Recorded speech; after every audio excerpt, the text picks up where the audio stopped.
Chapter 1726. Understanding and Tolerance. Everyone was an ordinary person, and they all had their responsibilities and obligations. Wu Xianrou, as a military wife, had reached a new height. She was like a cripple, making the other military wives jealous. Everyone thought that Song Yi was in a high position and didn't need to go on ordinary missions. He had a lot of time to accompany Wu Xianrou. Only Wu Jing knew that Song Yi didn't even do what he should have done. If he could refuse, he would. That upright and responsible man suddenly became unrestrained. Song Yi became the perfect husband in women's hearts. He was in a high position, handsome, and loyal. He would appear when needed. He would pamper you, tolerate you, and adore you. He turned a hero into a man who only wanted to have sex with his wife and make her unable to get out of bed every day. Wu Jing went to reason with Wu Xianrou. She told Wu Xianrou not to drag Song Yi down like this. Song Yi would have a brighter future. He should have more medals on his chest and even be written in the history books. To achieve great things, some patience and sacrifice were necessary. Wu Xianrou took Wu Jing's actions as a provocation between love rivals. As a woman, Wu Xianrou could feel that Song Yi's subordinates liked Song Yi. Wu Xianrou didn't say anything. She packed her things and went back to her parents' house. Song Yi invited her back as if she was his ancestor. Wu Jing was also scolded by Song Yi. He said that this was a matter between him and his wife. It was not Wu Jing's place to interfere. Wu Jing felt terrible. She really couldn't understand what was so good about Wu Xianrou. Just because her father was a high official. Wu Xianrou was very willful. She had always been asking but never giving. Why did Song Yi still treat her like this? Willfulness could be regarded as cuteness. There was no reason for love. But why was Wu Xianrou loved like this? Wu Jing was very confused. She looked at her superior and was disappointed. Wu Jing asked Song Yi why he did this. Song Yi only said that he was happy. Song Yi arranged for Wu Jing to do a mission. This was a very dangerous mission. She might not even be able to come back. Wu Jing vaguely understood what was going on, but she didn't dare to think too much. A soldier's duty was to obey orders. Wu Jing went to do the mission Song Yi sent her. In the end, she was killed in the crossfire. Her body was not complete. Wu Jing had no complaints about dying for the country, because the people who went on the mission with her were either dead or injured. However, the man who had led her into the hot-blooded world had ended up like this. Was it power that changed a person? It was said that Wu Xianrou brought good fortune to her husband. After marrying Song Yi's status rose step by step. However, in Wu Jing's opinion, Song Yi did not shoulder his responsibility. Or was it the beauty's town or the hero's mound? Wu Jing didn't understand. Even a woman like her could see all of this, so why was Song Yi so deeply involved in it and unable to see the problem? Using the country's resources, such as military helicopters, troops, and pistols, all for Wu Xianrou's trivial matter. These were all taxpayers, supported by ordinary people. He was using his power for private purposes, and he was even swaggering about, as if he was afraid that others wouldn't know about it. Wu Jing's wish was, she hoped that Song Yi would not marry Wu Xianrou. She did not want the man whom she respected and admired to become like this. Secondly, she hoped that she could climb up the social ladder and did not want to be Song Yi's subordinate anymore. After accepting the plot, Ning Shu's chin hit the mud on the ground. Glancing sideways at Song Yi's expression was incomparably solemn, his thick eyebrows reaching his temples. He looked awe-inspiring and full of a sense of security. Song Yi turned his head and saw Ning Shu staring at him. He gave Ning Shu a look, and Ning Shu immediately focused on the mud. There was a road not far ahead. They had to take care of the people there. There were many people lurking and hiding nearby. Ning Shu's muscles couldn't help but tremble. It was the kind of blood that rushed to his brain for no reason, and his heart was beating rapidly. Ning Shu adjusted his breathing to prevent his body from convulsing. So, she had become a soldier now. To protect the country, for the mission and belief, to exchange her life for the peace and stability of the country. Ning Shu smiled slightly. So, doing missions was very interesting. Role-playing, how interesting. There was the sound of car horns and tires on the ground. Ning Shu pressed his ear to the ground and felt the car getting closer and closer. Song Yi's expression was calm. His eyes were like an eagle's as he stared at the slowly approaching truck. And it wasn't just one truck. There were 3 trucks. Song Yi gestured and assigned tasks. The cars looked a little twisted under the hot air on the road, and a large cloud of dust rose behind them. Ning Shu held the gun. His palms were a little wet and sweaty. The weather was hot, and in this atmosphere, his body couldn't help but sweat. He felt like his body wasn't listening to his command.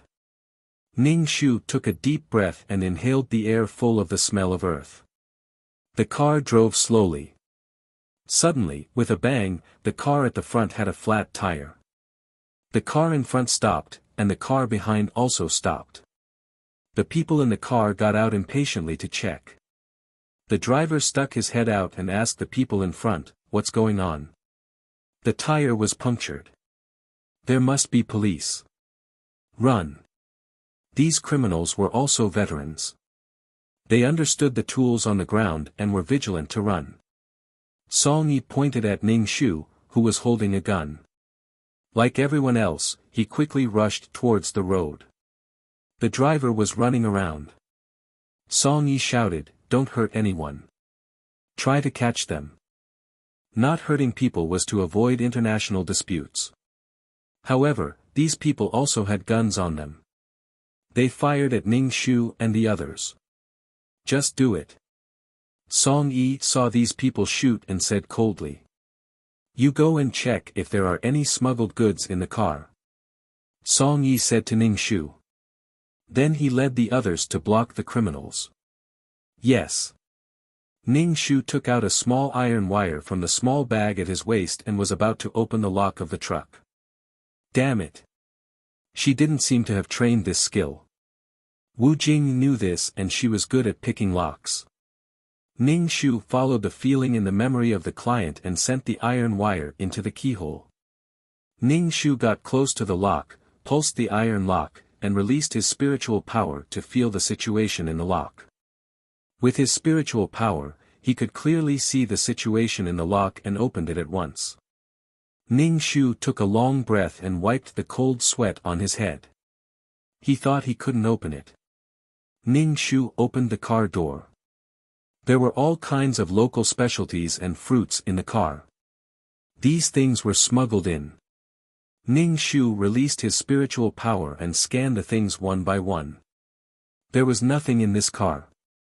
This was the border. If the first car didn't smuggle anything, the people who checked it would be relieved and wouldn't be so serious about the following checks. Ning Shu was afraid of any mistakes, so he checked very carefully. If there was no conclusive evidence, there would be international disputes. Chapter 1727. Ning Shu used the same method to open the lock of the second car. There was still no contraband. There was nothing in the second car. By this time, everyone was basically certain that the third car probably didn't have any contraband goods either. When checking the third car, Ning Shu was unusually serious. He searched the front and back of the car and finally found a heavy powder in a box. It was sandwiched between sanitary pads. Ning Shu opened the sanitary pads one by one and collected the contents. The forest was full of gunshots, which startled the birds. Ning Shu sat in the car and hurried to open the packages. There were even more extreme ones. Some directly turned this thing into a desiccant. This was a bit of a workload. Opening the packages was simply annoying. Ning Shu took out a dagger and began to open the packages. This thing was as expensive as gold and was sold by the gram. The huge profits were unimaginable, which made so many people commit crimes one after another. They knew that it was illegal and criminal. If the business had a profit of 100, it would trample all human laws. If the business had a profit of 300, it would dare to commit any crime, even risking being hanged. If chaos and strife could bring profits, it would encourage chaos and strife. Ning Shu listened to the gunshots as he opened the packages. Song Yi's voice came from the mini walkie-talkie. "Wu Jing, did you find anything?" Ning Shu immediately said, "Yes, there are a lot of them." "Then just kill them." Song Yi's voice sounded very cold. Obviously, this sentence was directed at the other team members. With irrefutable evidence, even if they killed them, they weren't afraid of causing international disputes. Especially since this was the border. It was very chaotic. Ning Shu took photos as evidence while opening the packages. Between countries, no matter what you do, you have to stand on the side of reason. We shout strong condemnation and show a peace-loving image, but we can do whatever we want in private. Thick and dark diplomacy. Ning Shu took out all the things in the car and put them into a bag. Song Yi and the others didn't come back until Ning Shu took out all the things in the car. Some of the team members were injured. There were 6 drivers in 3 cars. 4 were killed and 2 were captured. "How many did you find?" Song Yi's face was painted with colorful paint. Ning Shu lifted the bag. "For now, I only know about 1 kilogram. Song Yi frowned. "So little. As far as I know, this should be a big move. Why is there so little?" "Boss, is this a vanguard team? They might be probing us." One of the team members said to Song Yi. Song Yi reached out and grabbed the collar of one of the drivers. "Is there another team behind you?" Song Yi spoke in a foreign language. The chauffeur, who was being dragged, hurriedly waved his hand and mumbled something. Ning Shu released his spiritual power and scanned the bodies of these drivers to see if they were carrying anything in their bodies. Many people used their own bodies to transport poison. With Ning Shu's spiritual power, he could see the heart, liver, spleen, lungs, and kidneys. He could see the structure of the body clearly. Finally, a lump was found in the direction of the rectum. Stuffing the chrysanthemum, this thing really made people want to suck it. It was wrapped in something with a very good airtight seal. Ning Shu said to Song Yi, "Let's see if there is poison in the body." When the driver heard Ning Shu's words, his face was a little unnatural. Song Yi caught this look. "It seems that there is poison. Who will do it?" Song Yi looked at the 4 corpses and asked his men. Whoever did this kind of thing would be embarrassed and disgusted. The 8 team members, plus Ning Shu and Song Yi, had a total of 10 people. Everyone looked up at the sky, looked at the feet, and groaned with their hands covering their wounds. But no one answered. Song Yi was speechless. He took the gloves and poured a little water on them to lubricate them. Song Yi's hands and feet were neat. He directly took off the dead driver's pants and then inserted a finger into the dead man's chrysanthemum. Ning Shu wanted to give a thumbs up. A soldier's iron bones were unyielding and not afraid of being dirty or tired. But why did he become so brainless after marrying Wu Xianro? He had worn away the temperament of a soldier. It seemed that Song Yi's previous struggles were all to fight for an identity that was worthy of Wu Xianro. The higher the position, the greater the responsibility, and the more cautious one had to be. A decision could have a very big impact. It seemed that Song Yi's promotion was all for the sake of showing off his love with Wu Xianro all day long. Song Yi dug for a while, but in the end, he didn't take out anything. His fingers were probably too short to reach the things inside. But the smell was a little unbearable. Ning Shu looked at Song Yi gloatingly. "Forget it. Let's not do it. Inform the border guards to take these things away. Song Yi took off the gloves with filth. Song Yi stared at the two drivers who were still alive. The two drivers couldn't help but clench their buttocks and their chrysanthemums tightened. After playing with the dead, he now wanted to play with the living. It was so scary. The two drivers were talking in a foreign language. Song Yi asked his team members to change the punctured tires and then threw the four corpses into the car. No matter what, they had to get the things out. "Boss, we changed the tires," the team member said to Song Yi.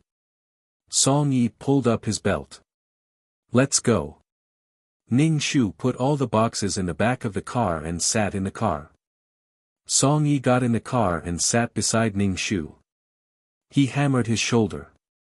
When he moved his neck, it made cracking sounds. Except for the team members who were driving in front, everyone sat together to rest. The road was not very smooth. The car was very bumpy and everyone was swaying. After a few days of waiting, everyone was a little tired. Missions were like this. No matter how difficult the environment was, they had to endure it. It was all for the sake of the mission. "Boss, something is wrong this time." "There are too few things," one of the team members said to Song Yi. Song Yi rubbed his face. "I'm afraid we have already alerted the enemy." No one expected such an outcome. Ning Shu said, "We might not be able to complete the mission like this. It should have been a big operation. Just like this, we ended it hastily." Song Yi kicked the driver. "There are still two people. Don't alert the enemy. Take the identities of these 6 people and deal with the domestic drug dealers. Even if you can't do a big operation, you have to get some of the domestic criminal organizations out." Hearing Song Yi's words, Ning Shu thought for a moment and said, "It's very dangerous. However, we still have to ask for instructions from the higher-ups. This requires cooperation from many sides. Take the things and deal with them. What happens after that?" On the way, no one was idle. They used all kinds of methods to interrogate the two drivers. The two drivers spoke in a foreign language and deliberately pretended not to understand. Chapter 1728. Ning Shu rested for a while. She closed her eyes and began to practice her ultimate martial arts.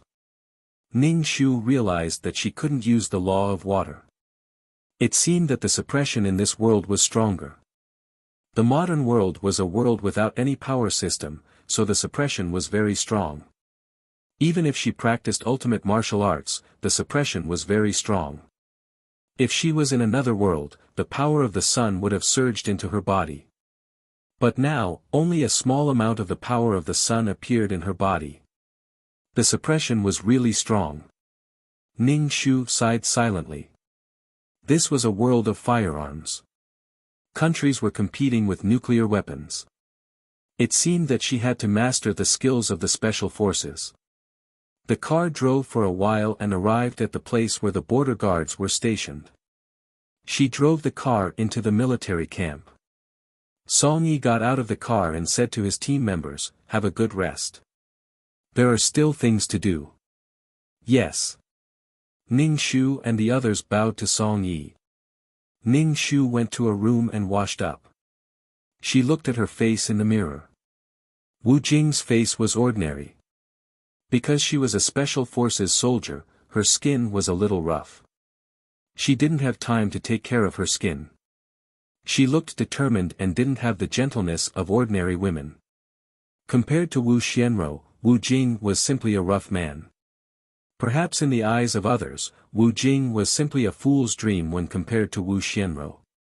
Ning Shu patted his face to loosen the muscles on his face and smiled. A person's nobility wasn't because of their face, but because of their soul.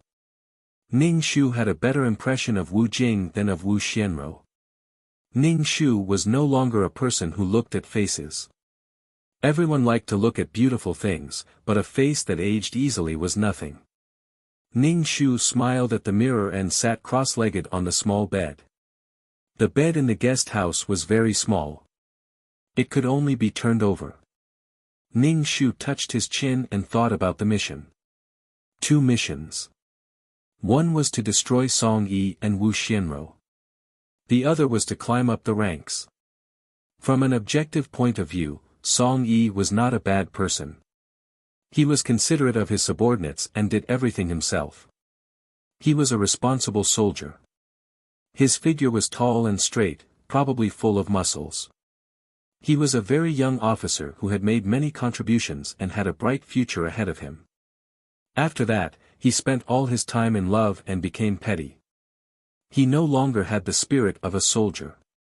There was nothing wrong with doting on his wife, but using the country's resources for Wu Xianro to show off every day was also more than enough. Song Yi had not been investigated by the country. This was just a romance world, and all the background had been blurred out. Anyway, in this world, only Song Yi was awesome. Song Yi was willing to bring a large army to help Wu Xianro suppress the fight between women. He was too fucking crazy. Was Wu Xianro disabled? Ning Shu pondered as he circulated his peerless martial arts. Since the client didn't want to be Song Yi's subordinate, then he had to do things honestly. Ning Shu even suspected that the reason why Wu Jing wanted to build her career was because she wanted to have the right to talk to Song Yi on an equal footing. She was no longer Song Yi's subordinate. Not only was there love, but there was also a lot of faith. Ning Shu smiled faintly. Wu Jing was a simple girl after all. Her hands were stained with blood for the country and the countless citizens living in the country. It was not easy for a little girl to have such courage and faith. However, it was impossible for Wu Jing to have the happiness of an ordinary girl. An ordinary man would not be able to understand and accept that a girl's hands were stained with blood and she killed people. Ning Shu cast a spell and set up a spirit gathering array, hoping to gather some spirit qi. Spirit qi could repair the body. Ning Shu realized that this body had many hidden injuries. The training of the special forces was tough, and it was harmful to the body.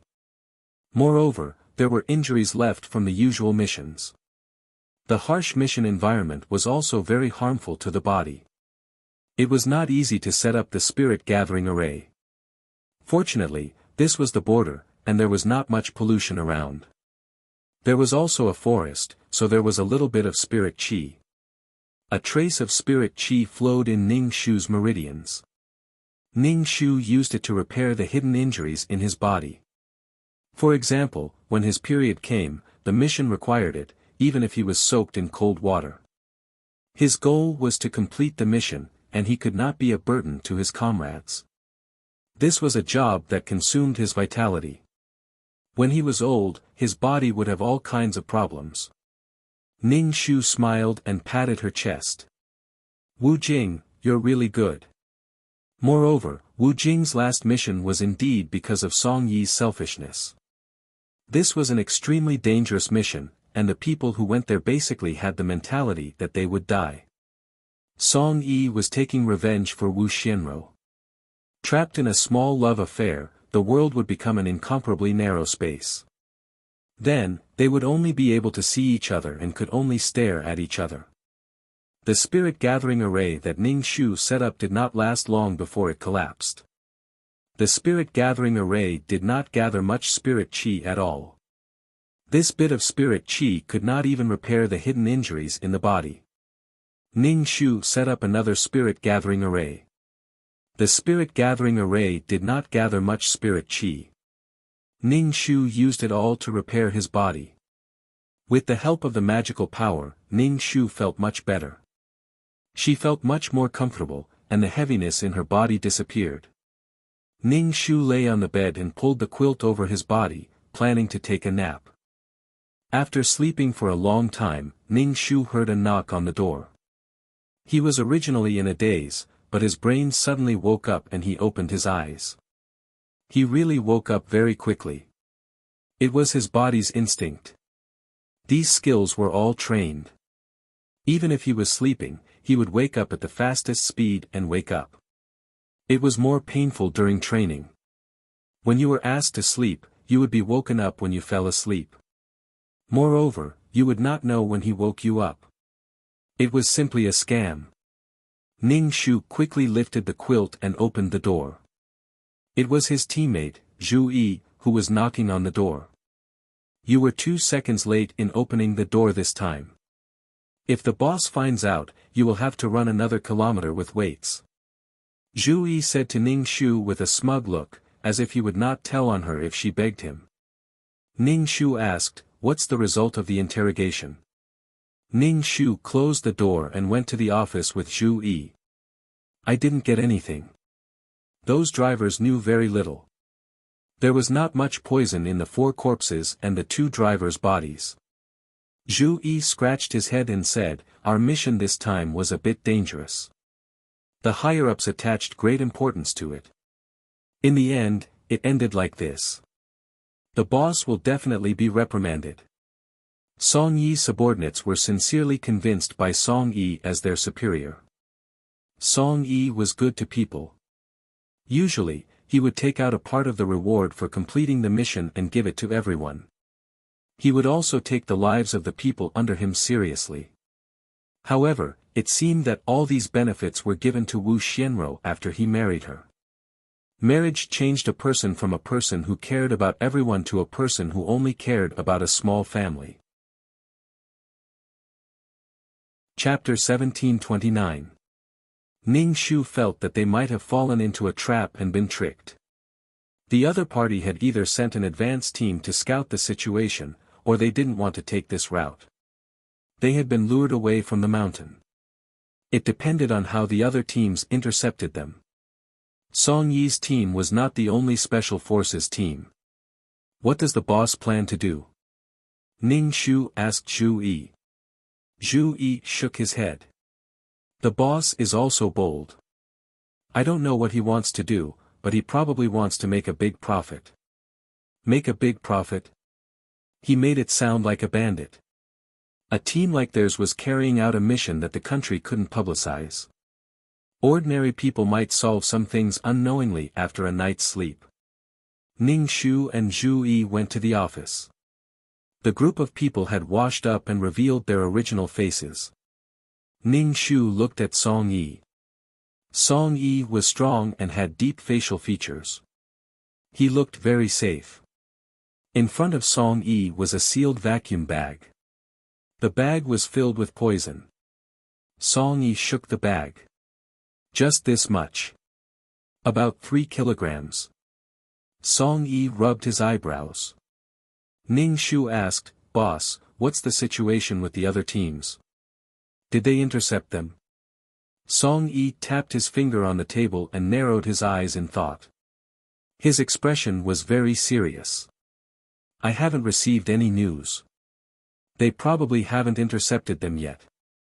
Song Yi slammed the table. "If the other teams didn't intercept them, this might be a probing team. We might have alerted the enemy. But boss, the information we received at that time was that this car was right. In the situation at that time, we couldn't just watch the car drive past us, right?" Immediately, a team member comforted Song Yi. Song Yi shook his head and waved his hand. "It's not that simple. Not only did we alert the enemy, but we might also put some people in danger." Ning Shu pursed his lips. Some people should be people lurking in the criminal organization. If this was really a probing team, then some people were really in danger. And it meant that there was going to be a big move. It was undeniable that some tumors, when moved, even the country had to think twice. "So I want to continue. The driver's handover place is in Jinzhou City," Song Yi said. Song Yi gave the task, and his subordinates did not object. They just waited for Song Yi to give the order. "Me. 3, 4, 5, 6, 7, follow me. As for the rest, those who need to recuperate, those who need to take care of things, take care of things." This number was the code name of the team. Usually, they would address each other as Old 3 and Old 4. Ning Shu saw that he was not there and asked, "Don't I have to go?" Song Yi shook his head. You don't have to go. Stay here and pay attention to the development of the situation. While you're at it, make a report on this matter. Pay attention to any news from the other teams. We'll keep in touch. Ning Shu nodded. I understand. There's something I don't know if I should say. If you know it's inappropriate, then don't say it, Song Yi said directly. Ning Shu was speechless. Why didn't they follow the script? Just say it. If you have something to say, just say it. Don't beat around the bush, Song Yi said Ning Shu. Okay, she was a little weak. I don't know if they did a thorough check on the drivers' bodies. Perhaps there's a tracking device. If the other party found out that these drivers were among the border guards, it would alert the enemy. The equipment and weapons of those criminal groups were all advanced. Song Yi shook his head. No, there's a signal blocking here. Little Nine, go and check on the drivers' bodies. Song Yi said to a baby-faced boy. He was old 9 and was a computer expert. He was a powerful hacker. Yes. Little 9 took his laptop and left. Ning Shu said to Song Yi, Captain, I can follow. A few drivers with a prostitute. There's nothing wrong with having fun on the road. Yes, there's nothing wrong with that. Old 4, Zhu Yi, immediately nodded. Ning Shu rolled his eyes. This Zhu Yi was good in all aspects, but his only problem was that he liked to have one-night stands. Every time he finished a mission, he would find a woman to relax with. To him, this was his way of releasing stress. Song Yi didn't know how many times he had told Zhu Yi not to mess around and not to violate the military rules. But Zhu Yi still did things his way. It was just that he did it secretly. The missions they carried out were very dangerous. They might even become martyrs. Old 4 felt that he was living a carefree life day by day. Everyone had a way to relax and release stress, but in the team, only Zhu Yi was such a weirdo. Well, there's a prostitute on the way to deliver the goods. Don't draw legs on a snake. Song Yi directly denied Ning Shu. Ning Shu spread out his hands. Little 9 came back with more than 10 things the size of rice grains in his hand. This should be a tracker. So small. Song Yi looked at the tracker and his face sank. There are a lot of good things. Baby-faced Little 9 said, those people who sell drugs are very rich. This kind of thing is not easy to be found. Put it on your body. Song Yi took a tracker and put it on his body. These trackers were dug out from the body and implanted in the body. Old 9 said. Song Yi took the 5 people and drove away. Before leaving, he told Ning Shu to be careful. This is the Border Defense Army. Don't make trouble. Ning Shu nodded, indicating that he understood. After watching the 3 trucks leave, he turned on his computer and reported the incident meticulously. After making the report, he called the other teams to ask about the situation. He hoped that Song Yi's delay was useful. Old 9 has been playing on the computer. Ning Shu leaned over and looked, which country's network did you invade? No, it's a hacker war. Now they're attacking each other. Old 9 said casually, his eyes staring at the computer. Ning Shu also has a little computer knowledge. With a glance, he knew that they were attacking each other's computers. This is Old 9's way of entertainment. If you don't pay attention, the network may be paralyzed. Ning Shu went to see the 2 drivers who were locked up. When the 2 drivers saw Ning Shu, they immediately shouted at Ning Shu in a foreign language. They asked Ning Shu to let them go. This is the army's confinement room. Ning Shu looked at the 2 people. He scanned the 2 people with his spiritual force over and over again. The things stuffed in their bodies have been taken out. The 2 people's faces are pale. They should have taken laxatives and pooped the things out. Ning Shu asked, is there anything else you haven't told me? No. Ning Shu scanned the two people's bodies to see if there was anything left or a bomb. If it exploded in the Border Defense Army, it would become an international joke. Their mission was to protect the country. He didn't find any problems. There is nothing wrong with the two people. Chapter 1730. Ning Shu kept in touch with Song Yi and reported the situation of the other teams. Ning Shu said, "This must be a test because the other teams didn't intercept anyone. I'm afraid it's a trap set by the criminal group to get rid of the spy." After getting rid of the spy, they didn't have to worry about anything else. He was afraid that the undercover agent was really in danger. They might be forced to take drugs and pass on the message while trembling in fear. Being a spy was not something a human could do. It was a mental torture. If he was not careful, he would lose his life. Everything he did was for his country. It seemed that Wu Jing's work was not that hard. Song Yi pursed his lips tightly and said with a determined expression, "Report to the higher-ups in my name and send some people to me. We're going to play a dirty game. At least we have to protect some people." Ning Shu nodded and started to report. At the same time, Song Yi applied to the higher-ups. If he knew it would be so troublesome, he wouldn't have hijacked the car. Cunning criminals. These 6 drivers were just throwing stones to test the waters. Ning Shu said to Xiao Jiu, who was holding the computer, "We have to help the captain." Xiao Jiu didn't even raise his head. "Oh, how?" Ning Shu touched his chin and pondered. Yes, he didn't know how to help. And he didn't know where Song Yi and the others were in Jinzhou. Ning Shu thought for a while and went to torture the 2 drivers. He felt that the 2 drivers were outsiders and knew very little. And every time they transported, they would earn tens of thousands of yuan. There were many truck drivers like this who smuggled drugs. All they had to do was to avoid the police. If they were caught, they deserved it. It couldn't shake the foreign criminal group at all. This was a sad thing. The country could only strengthen the crackdown. Otherwise, these things would flow into the country. Ning Shu couldn't do anything else. He could only watch the 2 drivers and look at the 4 bodies, including their clothes, shoes, and skin color. The drug was made in the tropics. That place was wet and humid, a paradise for poppies. In order to make a living, those people worked hard to grow poppies. And these things were used to make drugs. These drivers had very dark skin, like people from tropical places. Ning Shu checked their IDs.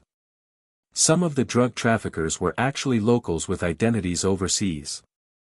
Ning Shu had been paying attention to the situation of the other teams while reporting to Song Yi. Up until now, the other teams had not intercepted anyone. The aviation team was very strict, but they did not find anything unusual. Their success meant that this was a trap. It just so happened that it was in Song Yi's hands. He had to do it. If he didn't do it well, it would be Song Yi's responsibility. If he did it well, he would be rewarded. Ning Shu reported the situation to Song Yi. Song Yi wore a Bluetooth headset and listened carefully to Ning Shu's report. "Pay attention to the situation at all times." Ning Shu nodded. The phone in the car rang.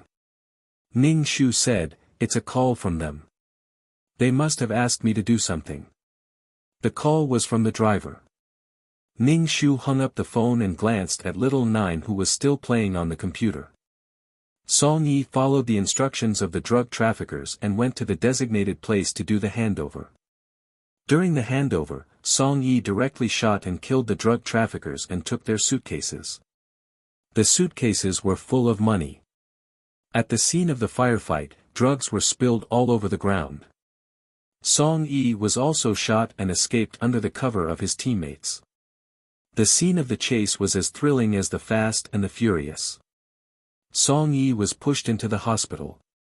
He gritted his teeth and endured the pain as he asked Ning Shu to send the 4 bodies and 2 drivers to the Public Security Bureau in Jinzhou City. The cause of death was a gunfight. It was a criminal gang that wanted to kill another criminal. The driver was a money grubber. After moving the bodies into the car, Ning Shu, Little Nine, and the injured second brother sent the bodies and the two drivers to the Public Security Bureau in Jinzhou City. After the handover, Ning Shu and the others went to the Jinzhou hospital to see Song Yi. The bullet in Song Yi's body had been taken out and he was resting in the hospital bed. In addition to Song Yi, the fourth brother, Zhu Yi, was also injured. The two beds were separated by a curtain. Ning Shu asked, "How's your body?" Song Yi said as if nothing had happened, "I'm fine." "How can you be fine? It hurts so much." Zhu Yi immediately shouted. He didn't have Song Yi's patience at all. Ning Shu just said, "If you're injured, you can rest well and take care of your body." Even if he was a soldier, there were people who liked to indulge. Zhu Yi was that kind of person. Zhu Yi looked at Ning Shu. "I know you don't like me. I'm not like your Song Yi. Officer Song is clean and honest. I didn't ask you to like me." Ning Shu glanced at Zhu Yi. What was wrong with him? Why was he so angry? As for the words, "your Song Yi," that Zhu Yi said, Ning Shu didn't hear it. Officer Song is clean and honest. You're in the right. I admire Officer Song. What's wrong with that? Ning Shu looked at Zhu Yi expressionlessly. How could you joke about the client's feelings? Zhu Yi shrugged. Well, I was wrong. Zhu Yi turned his back to Ning Shu. Song Yi rubbed his eyebrows. Why didn't you hug each other and cry after the mission was completed? Why did you quarrel first? Ning Shu apologized. I didn't pay attention to what I said and affected the unity. Was there something wrong with her words? There was nothing wrong with it. Ning Shu's apology made Zhu Yi embarrassed. He felt that he was competing with a woman. I was just joking with you. Ning Shu just rolled his eyes. After staying in the hospital in Jinzhou for a few days, Song Yi and Zhu Yi were sent to the military hospital. The others also returned to the army. After completing a mission, they had to rest for a while. Otherwise, their bodies couldn't stand it. As Song Yi was injured, Song Yi's superior personally came to the hospital to visit him. Yes, this superior would be Song Yi's father-in-law. Ning Shu sat beside Zhu Yi's bed and peeled an apple. He looked at the people surrounding Zhu Yi's bed. One of them was a man in his 50s. He had a dignified aura. He was Wu Xianrou's father. His attitude toward Song Yi was very gentle. It was obvious that he thought highly of Song Yi. Zhu Yi and Ning Shu shook their heads. You have no chance. I heard that political commissar Wu has a daughter.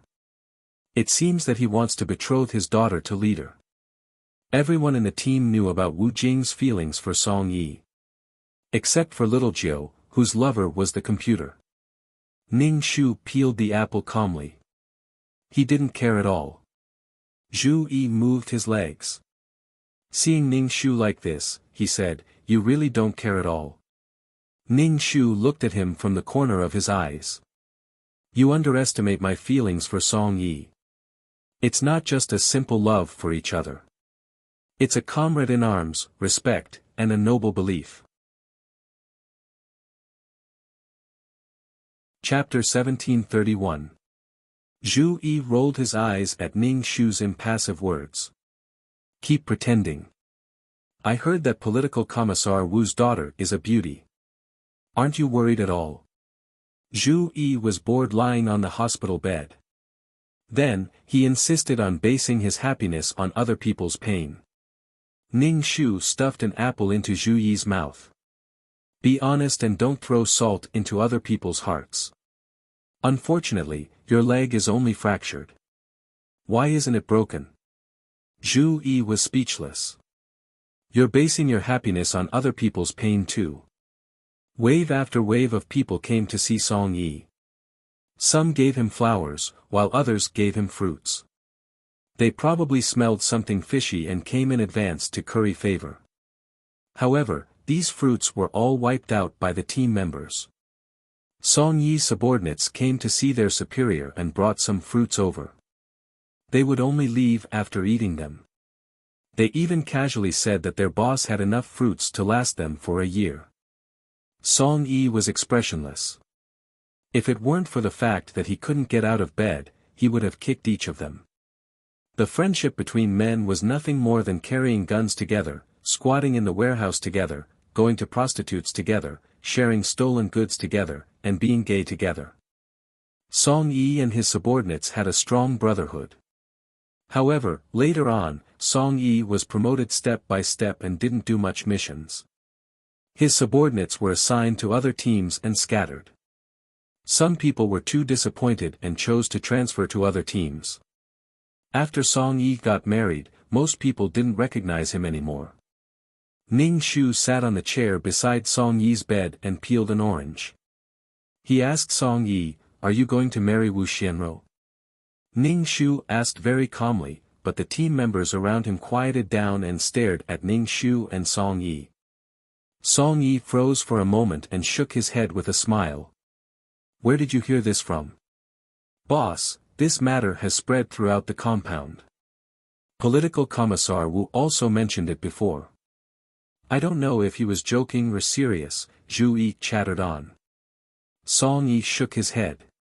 "Where did this come from? Political Commissar Wu wouldn't marry his daughter to someone like me who's in a precarious situation. Don't talk nonsense in the future." Song Yi would never speak blindly about things that were not certain. Ning Shu handed the peeled tangerine to Song Yi. Song Yi took the tangerine and thanked her. "Actually, this is basically a done deal. I heard that Political Commissar Wu's daughter has returned to China for a while. It seems that you two will definitely get married," Ning Shu said as he peeled an orange and ate it. Zhu Yi continued, "She's also a girl who has been abroad. Can she really bear the loneliness of being a military wife? People like us should marry a wife who understands the big picture." Zhu Yi said. "Knowing the big picture depends on you. Do you still want to be indifferent to the big picture?" A team member teased Zhu Yi.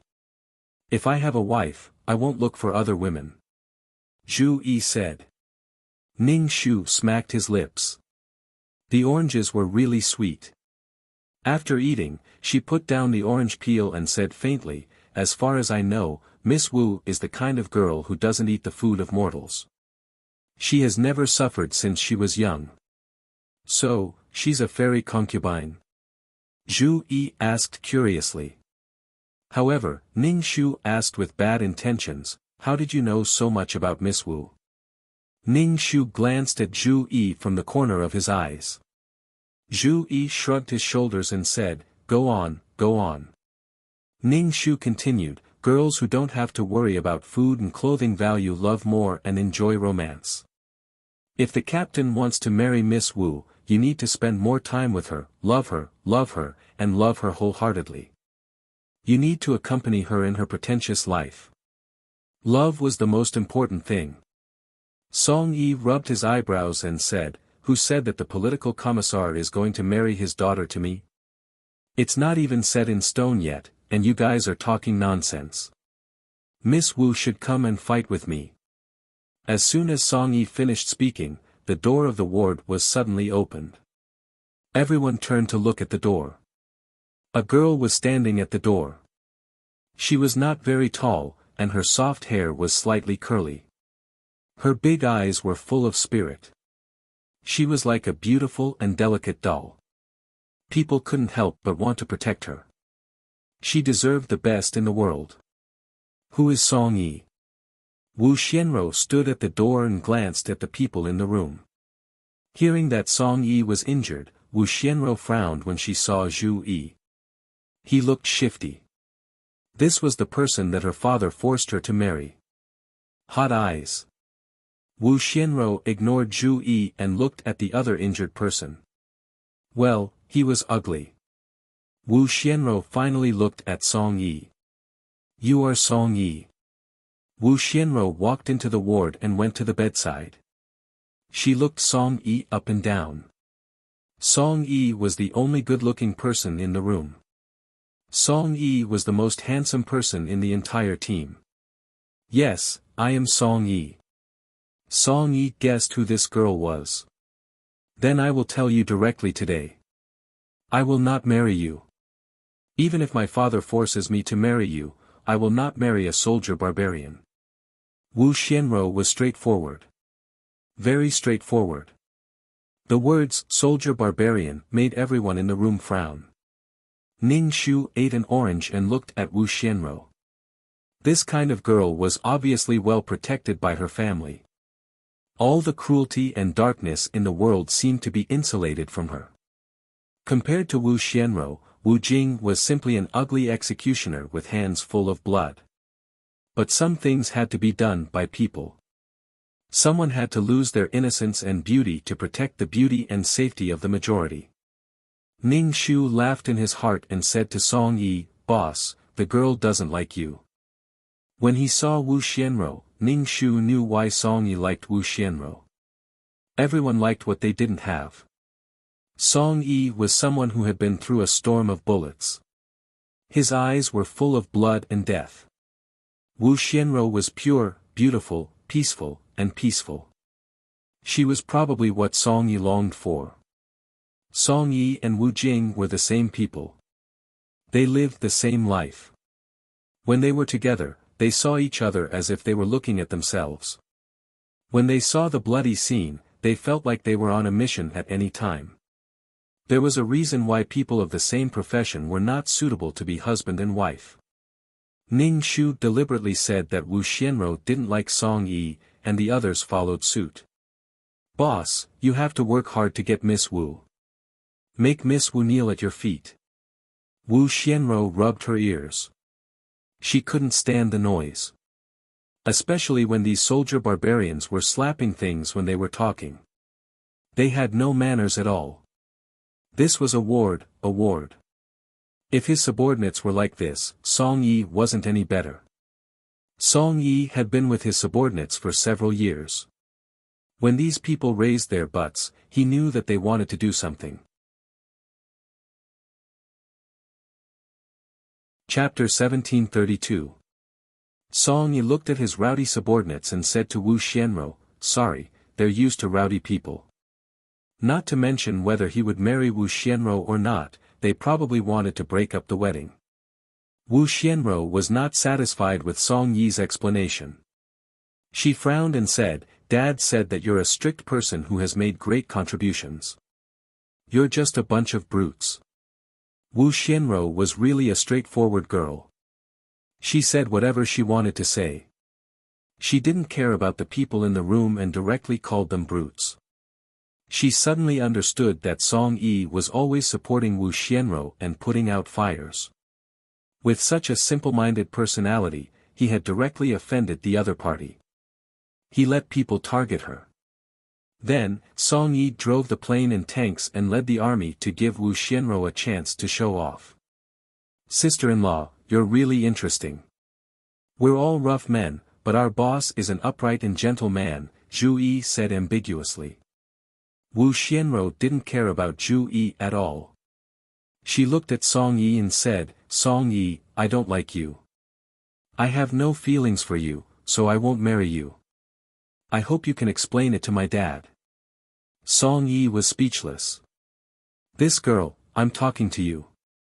Do you agree or not?" Wu Xianro stomped her feet and asked Song Yi. Song Yi nodded. "I will explain it to your dad." Song Yi nodded and agreed so easily. Wu Xianro's expression was a bit strange. He agreed so quickly that she didn't know how to describe it. "Then you have to remember your promise." Wu Xianro turned and left the ward. Everyone in the room stared at Song Yi. Song Yi ate oranges leisurely. "Why are you looking at me? Boss, are you really going to marry that girl?" Zhu Yi asked Song Yi. Song Yi smiled. "I said it's a rumor. It's over. Your smile looks like you like that girl." She looks really young. I'm talking about her mental age, the kind that is full of a young girl's heart. Zhu Yi shook his head and said. Song Yi stopped smiling. Ning Shu really wanted to give Zhu Yi 2 big slaps. Wu Xianrou's appearance really made people's eyes light up. Those spoiled girls didn't look like big problems at all. Instead, they looked cute. The one who had the looks would have the world. If Ning Shu had been so pretentious, she reckoned that everyone in the room would have vomited on her. It doesn't matter if you're ugly, but you mustn't act like one. Ning Shu touched his chin and said to Song Yi, Sir, if you really want to marry Miss Wu, you have a lot of things to consider. Ning Shu stretched out a finger. First, Miss Wu is only 25 years old. Sir, you are 33 years old now. If you find a younger girl, you will have to spend more time guiding her. Secondly, based on what I just saw, Wu Xianrou is an innocent child who grew up in care. She has a great fantasy about love. It is said that marriage is the grave of love. Marriage can't be romantic all the time. Third, Sir, you have so much time to accompany Miss Wu. If this is the case, you won't have enough time to do the mission. You have to give up some of your time. From now on, you are no longer the country's Song Yi, but Wu Xianrou's husband. Ning Shu's mouth was dry. He ate a piece of orange to relieve the dryness. Many people in the room looked at Ning Shu. Zhu Yi said, You are also a little girl. You speak like an old man, as if you have experienced it before. Ning Shu said reservedly, I haven't eaten pork, but haven't I seen a pig run? Song Yi put down the orange peel. It seems that you don't like that little girl. Xiao Jiu, who had been looking at his girlfriend playing with the computer, finally looked up and said to Song Yi, She doesn't know when to stop and when to retreat. Such a girl is not suitable for people like us. We have to do the mission assigned to us by the country, and we have to worry about coaxing her. It's not suitable. Even Xiao Jiu could understand. Song Yi couldn't help laughing and said, Look at your serious faces. It seems that I am going to marry that girl tomorrow. Ning Shu sighed in his heart. If Song Yi refused, he would offend Wu Xianrou's father. He thought so highly of you and even wanted to marry his daughter to you. How could you not know what was good for you and refuse? Don't you have any eyesight? It was very easy to create some obstacles in the officialdom if one wanted to make things difficult for them. There were many reasons for this marriage. Song Yi rubbed his eyebrows. You guys are worrying about me. Go find a wife first. When you ask for leave and go back for a blind date, you will definitely find a wife. Everyone said casually. After Wu Xianrou came, the atmosphere in the ward was a bit depressed. They all found excuses to leave one after another. Song Yi wanted to say something, but he didn't know what to say. Then there were only 4 people left in the ward. There were 3 injured people and Ning Shu. The ward was very quiet. Ning Shu poured a glass of water for his second brother.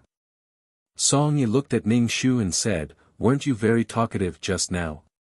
Why are you all mute now? Zhu Yi, you and Wu Jing are always together. Why aren't you saying anything now? Zhu Yi, boss, I am a patient. It is not good for me to talk too much. Ning Shu took a sip of water and said, What do you want me to say? I feel like you guys are all mute. Song Yi couldn't help but say. Ning Shu smiled slightly. It is because they feel a bit sad. Our respected officer humiliated us for a woman he met for the first time. Maybe it was unintentional, but the officer didn't say anything for us. Song Yi immediately said, In my heart, of course you are more important. You are the ones who will live and die with me. She is just a little girl. Ning Shu didn't say anything. He ate the orange and thought for a while before saying, Actually, there are benefits to marrying Wu Xianrou. Officer, you should be able to go one step further. No matter what position I am in, I am working for the country, Song Yi said casually. Ning Shu gave Song Yi a thumbs up. That is quite selfless. Song Yi smiled. There's no such thing as being selfless. If I stand a little higher, I'll get a little more prize money. At that time, we'll be able to share a little more. Ning Shu sighed in his heart. He was a bit melancholy. After talking for so long, Song Yi was also tired. Ning Shu shook the bed and laid it flat. He pulled the quilt for Song Yi. Zhu Yi looked at Ning Shu and said, "You really put in a lot of effort to prevent the officer from marrying that little girl." Ning Shu put his hand on Zhu Yi's leg. Zhu Yi immediately waved his hand and said, "Don't be like this. I am just saying. The officer doesn't like you, so you are his subordinate. If there is a spark between the two of you, you won't be silent for so many years." Ning Shu knew. Wu Jing also knew. Chapter 1733. Wu Jing knew very well that Song Yi didn't like her. Her wish was to prevent Song Yi from marrying Wu Xianro, not to be with Song Yi. Because she knew that Song Yi didn't like her. There were some things that couldn't be forced. Zhu Yi said, "We are all people with blood on our hands. Wu Zheng's daughter is pure and lovely. You have no chance." Ning Shu glanced at Song Yi, who was sleeping with his back to them. He pointed at Zhu Yi's plaster leg and said, "Everyone knows that. Don't you know that the boss doesn't like me? She likes him, but she wants him to be well. I'm not optimistic about Wu Xianro. Wu Xianro is favored by God. She can get everything easily. I'm afraid that if something happens to Wu Xianro when the boss is on a mission, the boss may not care about the mission anymore." Zhu Yi didn't believe him and said, "It can't be that bad. Although she is a little spoiled, she can't be so insensible. You know that there are thousands of people behind us. Once we retreat," Ning Shu said carelessly, "in some people's hearts, love is everything. When their parents are dead, they can get through any difficulties. But once they are abandoned by their lover, the sky falls down and they can't live anymore." Blah, blah, blah, blah, blah, blah, blah. The hormones completely control the brain. They are brainless. Zhu Yi blinked and said, "The boss won't become so brainless, right?" "I don't know about that," Ning Shu said directly. The premise of love was to be a complete person with independent dignity and personality. It was not unprincipled to accommodate the other party. It didn't even matter if it was right or not. Love was so deformed that it had to be spoiled. Ning Shu knew that Song Yi was not asleep and deliberately said this. Ning Shu always felt that this task was a bit mysterious. The pull of fate was not a joke. There were many external reasons to force Song Yi to marry Wu Xianro. Wu Xianro was not willing to marry a strange man, a man who had no feelings for her at all. After getting married, they pretended for a long time. Song Yi was not the kind of person who would understand a little girl. Then the two people were slowly attracted to each other and fell in love. First, they fell in love after marriage, which was very sweet. Wu Xianro's life as a crippled rice worm began. Song Yi really couldn't bear to part with his little wife. He couldn't bear to train her in the same cruel way he trained his subordinates. He couldn't bear to be strict with her, just like how he was strict with his subordinates. From Ning Shu's analysis of the plot, he didn't know why Song Yi couldn't raise his head when facing Wu Xianro. As for Wu Xianro, she had a sense of superiority when facing Song Yi. She had said more than once that she didn't want to marry Song Yi, this soldier barbarian. Wu Xianro didn't do anything all day. Instead, she attracted hatred everywhere. All the women in the world were jealous of her and hated her. Song Yi, on the other hand, had changed from a special forces soldier to a firefighter, fighting fires all day long. He didn't know how long he could hold it in. Song Yi felt that this girl, who had never suffered before, should be doted on after marrying him. He didn't dare to show the wounds on his body, for fear of scaring the delicate girl. Ning Shu, motherfucker. Since when did not suffer hardship become an advantage? So what if you've never suffered hardship? People should give in to you just because you've never suffered hardship. Song Yi protected the country and risked his life for it. He should hold his head high in front of Wu Xianro. A hypocritical person like Wu Xianro should be thrown into the battlefield to feel the pain of bullets drilling into her body. She should feel the taste of death and fear. No matter how hypocritical she was, it was not worth mentioning in the face of survival. Ning Shu sighed and said with some melancholy, "I think our team should be disbanded." Zhu Yi was a little surprised. "Where did this come from? You're leaving?" "No, I still want to dedicate the rest of my life to the country. I mean, if the boss and Wu Xianro get married, our team will definitely have fewer missions. We can only split up and go to other teams," Ning Shu said directly. He didn't intend to save face for Song Yi. "It's just a marriage. You make it sound so serious." Zhu Yi shook his head. "The boss is the boss. He's not the kind of person who would put his work aside for personal reasons." Ning Shu grinned. "I'm afraid you'll be surprised in the future." Ning Shu said indifferently, "I've observed Wu Xianro. She's the kind of girl who has a little temper. If the boss is always busy with missions, she will definitely make a scene and force the boss to make a choice. Do you want to work or do you want me? She's using this method to verify her love." Zhu Yi said, Are you sure you're not slandering Miss Wu for personal reasons? You make it sound like it's true." Ning Shu. "Am I that kind of person? I don't have to slander someone. I'm making a reasonable deduction. If I'm wrong, and if Miss Wu is a magnanimous person, I'll go and apologize to Miss Wu. I'll directly kneel in front of her and apologize." Second brother, who was on the next bed, said, "I agree with little Ten. Miss Wu is very cute, but she's not suitable to be a military wife." Ning Shu smiled. "See, even second brother agrees with me." Second brother was the oldest in the team. He was quite dignified in the team. Other than the captain, Song Yi, everyone listened to him. Zhu Yi spread his hands. "Okay, what's the use of saying so much? If the boss likes her and insists on marrying Miss Wu, what can you do? Besides, this is the boss's private matter." Ning Shu pursed his lips and didn't say anything. Yes, if they wanted to get married, they couldn't stop them. It was clearly a twisted relationship. One side was endlessly giving and tolerating, while the other side was desperately demanding. They could both walk a long path. This mission was very mysterious. Ning Shu stayed in the hospital to take care of the 3 injured people. And Wu Xianro actually came every day to deliver flowers and fruits. When they arrived at the hospital, they all had an impatient look on their faces, as if they were being forced. "If my father didn't ask me to come, I wouldn't have come. When can you tell my father that we won't get married?"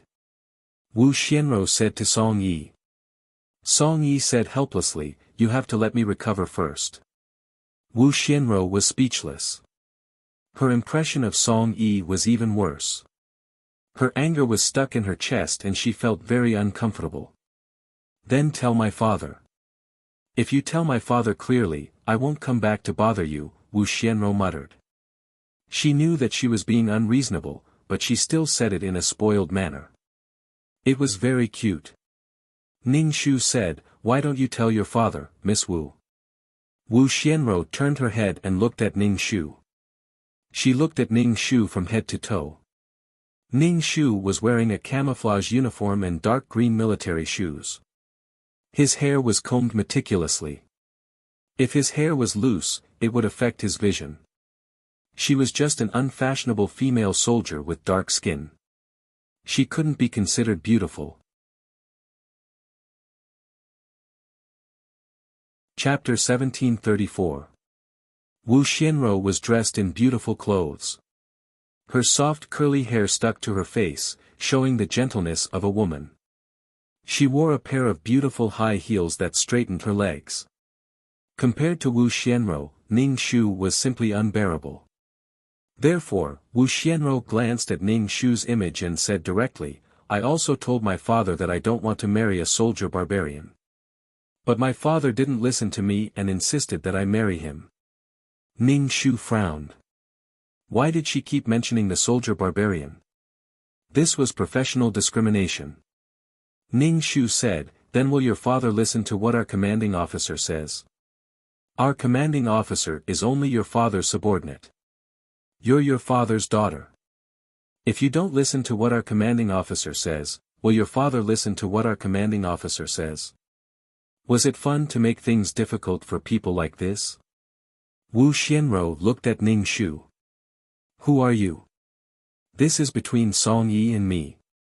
Why are you interrupting? I'm commanding officer Song's subordinate. Since you are a subordinate, why did you interrupt when your superior was talking to others? Song Yi, your military management is too lax. Wu Xianro was from a military family. She spoke in a bureaucratic tone and acted like a proper officer. These are my team members. I know what they're like. However, Miss Wu, I still need you to talk to your father about this matter. Your father probably won't interfere with your lifelong happiness. Song Yi saw that the situation was very stiff and could only speak up. Wu Xianro's eyes scanned back and forth between Ning Shu and Song Yi. There was suspicion in her eyes. Song Yi, are you messing around? Wu Xianro's expression was a little disdainful. Ning Shu was speechless. He finally understood why people wanted to kill Wu Xianro wherever she went. How did she live to this age? This was a skill to attract hatred. No wonder Song Yi kept mobilizing the military and various military helicopters from the sky to save the damsel in distress. Given enough time for Song Yi to appear, the two of them would probably indulge in the feeling of infinite posturing. Maybe their love would continue like this. Song Yi's expression was somewhat ugly. Miss Wu, please be careful with your words. Just like what Little Nine had said, he had no sense of propriety, and his words and actions were insolent.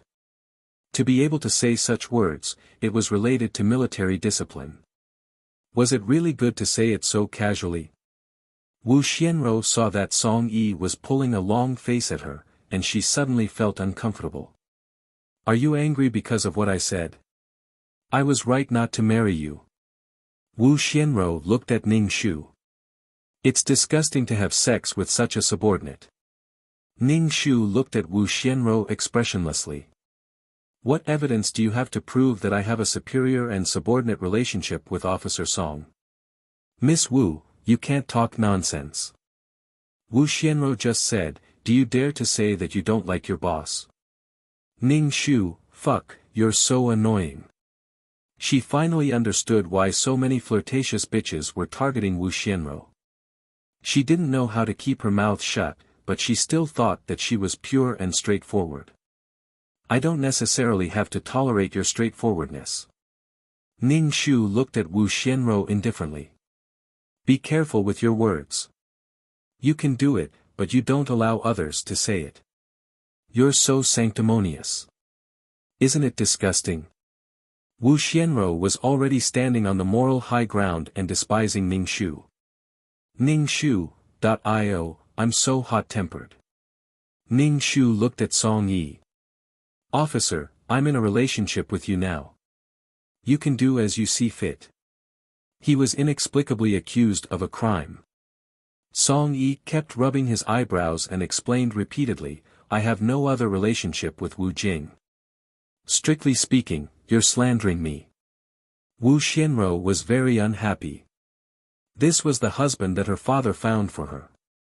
Not only did he not help her, but he also spoke up for others and said that she was slandering him.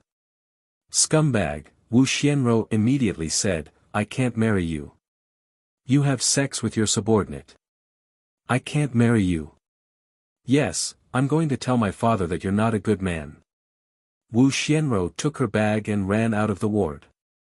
Ning Shu just grinned. From tomorrow onwards, I won't come to the hospital. If I see her again, I won't be able to take it. Ning Shu said as he left the ward. When he reached the door, he turned around and gloated at Song Yi. I'm suddenly looking forward to your marriage with Wu Xianro. I'm looking forward to seeing you in such a mess. It seems that what I said before is slowly being fulfilled. Wu Xianro wants her husband to be on her side. Just now, you seem to have said something for me, and it made her very unhappy. Ning Shu smiled with a gentle light on his face. Song Yi was already very annoyed, but his subordinate still said that. He couldn't help but say, you won't have any friends if you gloat like this. I can row the boat of friendship by myself. Ning Shu directly left. If she had the time, she would rather train. If she couldn't break up the couple, then she would work hard. As a special forces soldier, she had a lot of tasks every day. She had to train various combat skills. Every special forces soldier had to be proficient in various weapons of the military and foreign forces, including various firearms, grenades, rifle grenades, small caliber artillery, and anti-tank weapons. She also had to be skilled in hand-to-hand combat. Every special forces soldier could adapt to street fighting, night fighting, search, and escape. Driving various vehicles was not a problem. She had to be proficient in troubleshooting and using the equipment and weapons on motor vehicles. Parachuting, climbing, crossing minefields, recognizing maps, and long-distance cross-country marching. Reconnaissance and espionage skills, observation, lurking, eavesdropping, capturing prisoners, interrogating prisoners, taking photos, and many other methods to obtain information. When necessary, she also had to use password communication.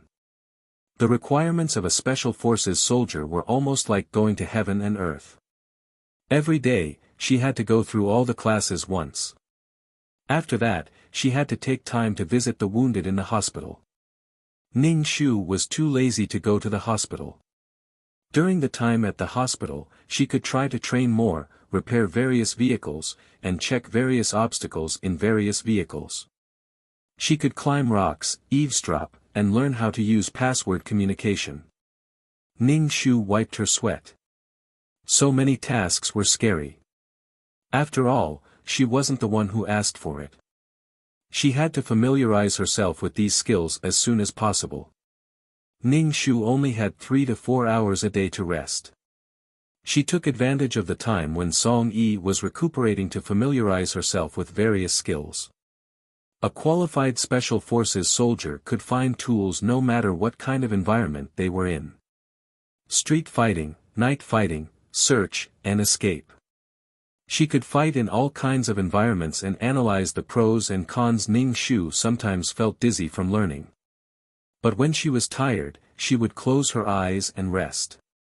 However, Ning Shu was still called by the instructor for questioning. The reason was that she had broken military discipline and had a bad influence on the team. She had messed around with her superior. Ning Shu was speechless. Fuck, all of them were mentally ill. Gossips and slanders spread very quickly. The words, messing around, first came from Wu Xianro. Chapter 1735.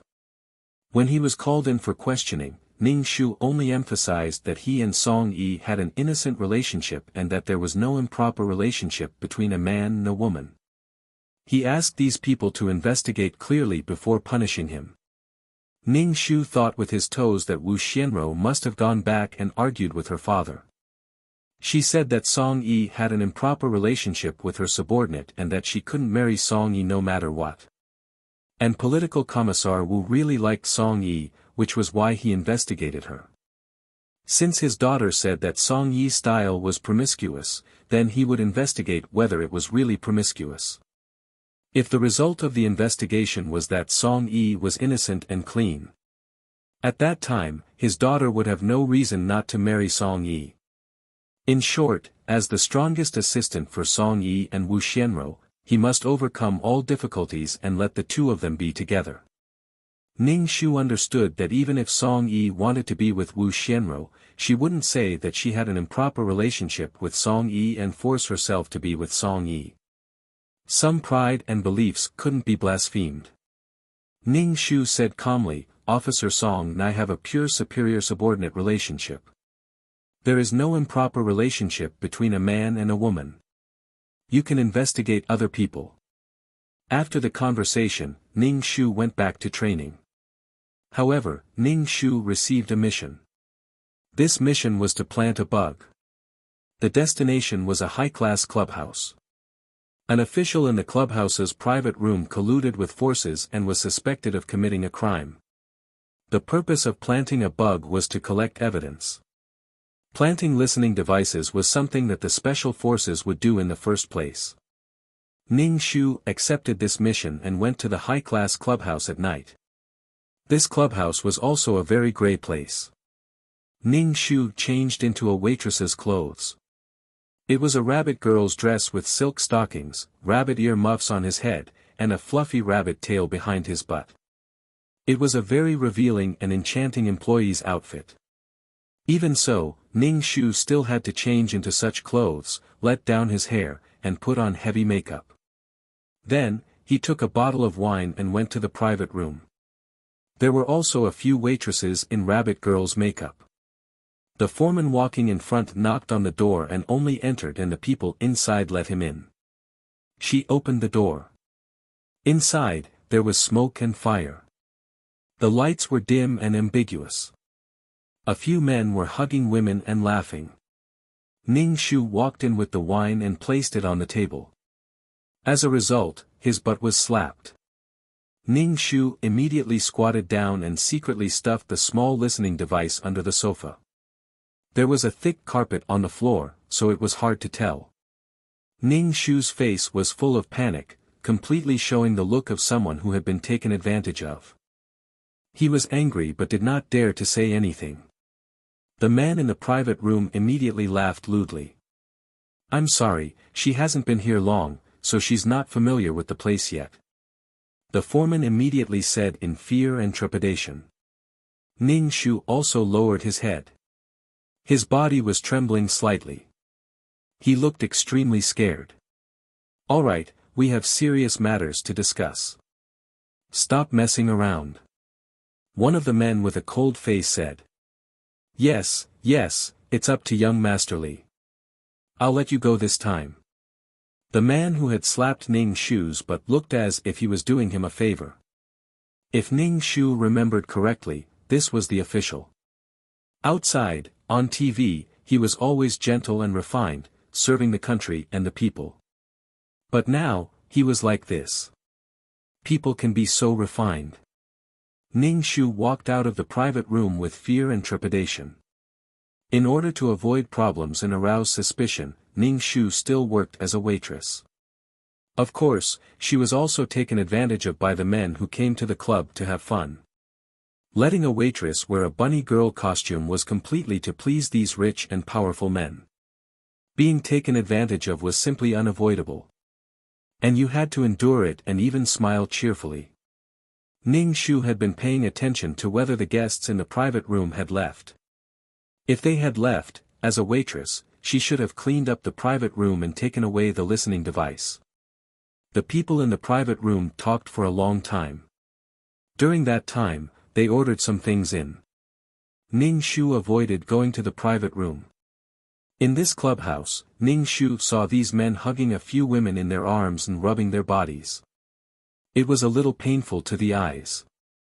Men, to be able to treat all these ugly acts as a show and still look helpless. People living in this world had all kinds of helplessness. Only when they were not strong enough would they compromise and submit to all kinds of rules. They could not do whatever they wanted. All the pain and struggle was because they were not strong enough. After these people left the private room, Ning Shu went to clean up the private room. She reached into the carpet under the sofa and stuffed the listening device into her pocket. Then, she cleaned the private room. After changing into the bunny girl costume, Ning Shu asked the foreman for today's salary. You made a serious mistake today. Half of your salary will be deducted. The foreman directly took half of it. Ning Shu was speechless. She really felt uncomfortable. She had been taken advantage of and her salary had been deducted. Damn it. You're too evil.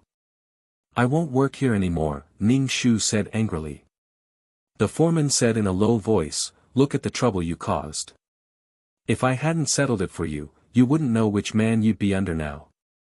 How dare you say I'm evil? Ning Shu felt that she had really screwed up. She said angrily, I won't come again in the future.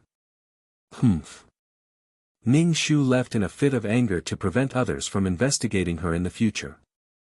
Even if others did not notice, Ning Shu had to clean up the waitress who disappeared after a day.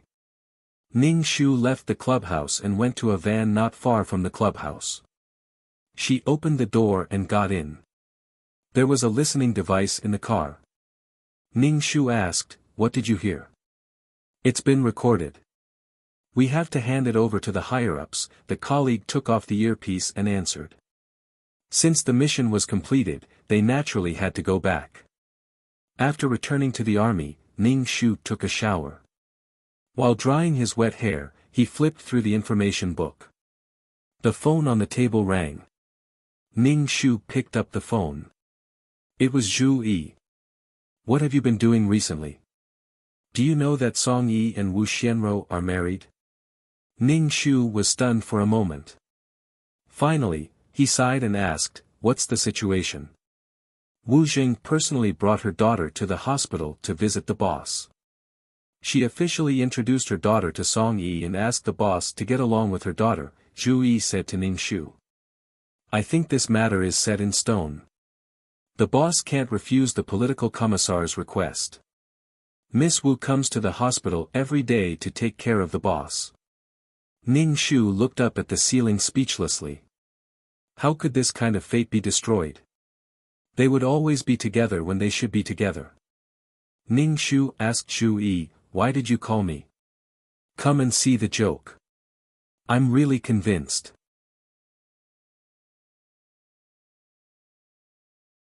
Chapter 1736. What kind of joke was there to see? Ning Shu flipped through the book, reading 10 lines at a glance while listening to Zhu Yi. What happened? Ning Shu asked, are they going to get married? Marriage is very likely, but the hospital is really in a mess now. Do you want to come and see? It must feel so good to serve the boss. Zhu Yi was completely gloating over his misfortune. Ning Shu couldn't help but roll his eyes. There were really funny people everywhere.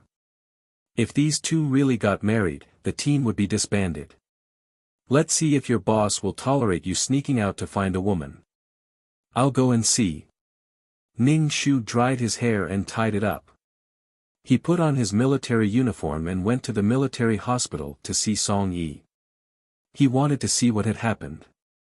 Ning Shu stood at the door of the ward with a fruit basket and heard the movement inside. He opened the door and saw Wu Xianro impatiently feeding soup to Song Yi. When Ning Shu went in, the scene froze. It was very awkward. Wu Xianro looked at Ning Shu in his military uniform and curled her lips. He looked like a tomboy. Song Yi actually had a scandal with such a woman. At this time, Wu Xianro completely forgot that she was the one who said these words. Did Wu Xianro have selective amnesia? Song Yi greeted Ning Shu. You're here. Did you fall behind in your training recently? Why didn't you report to me?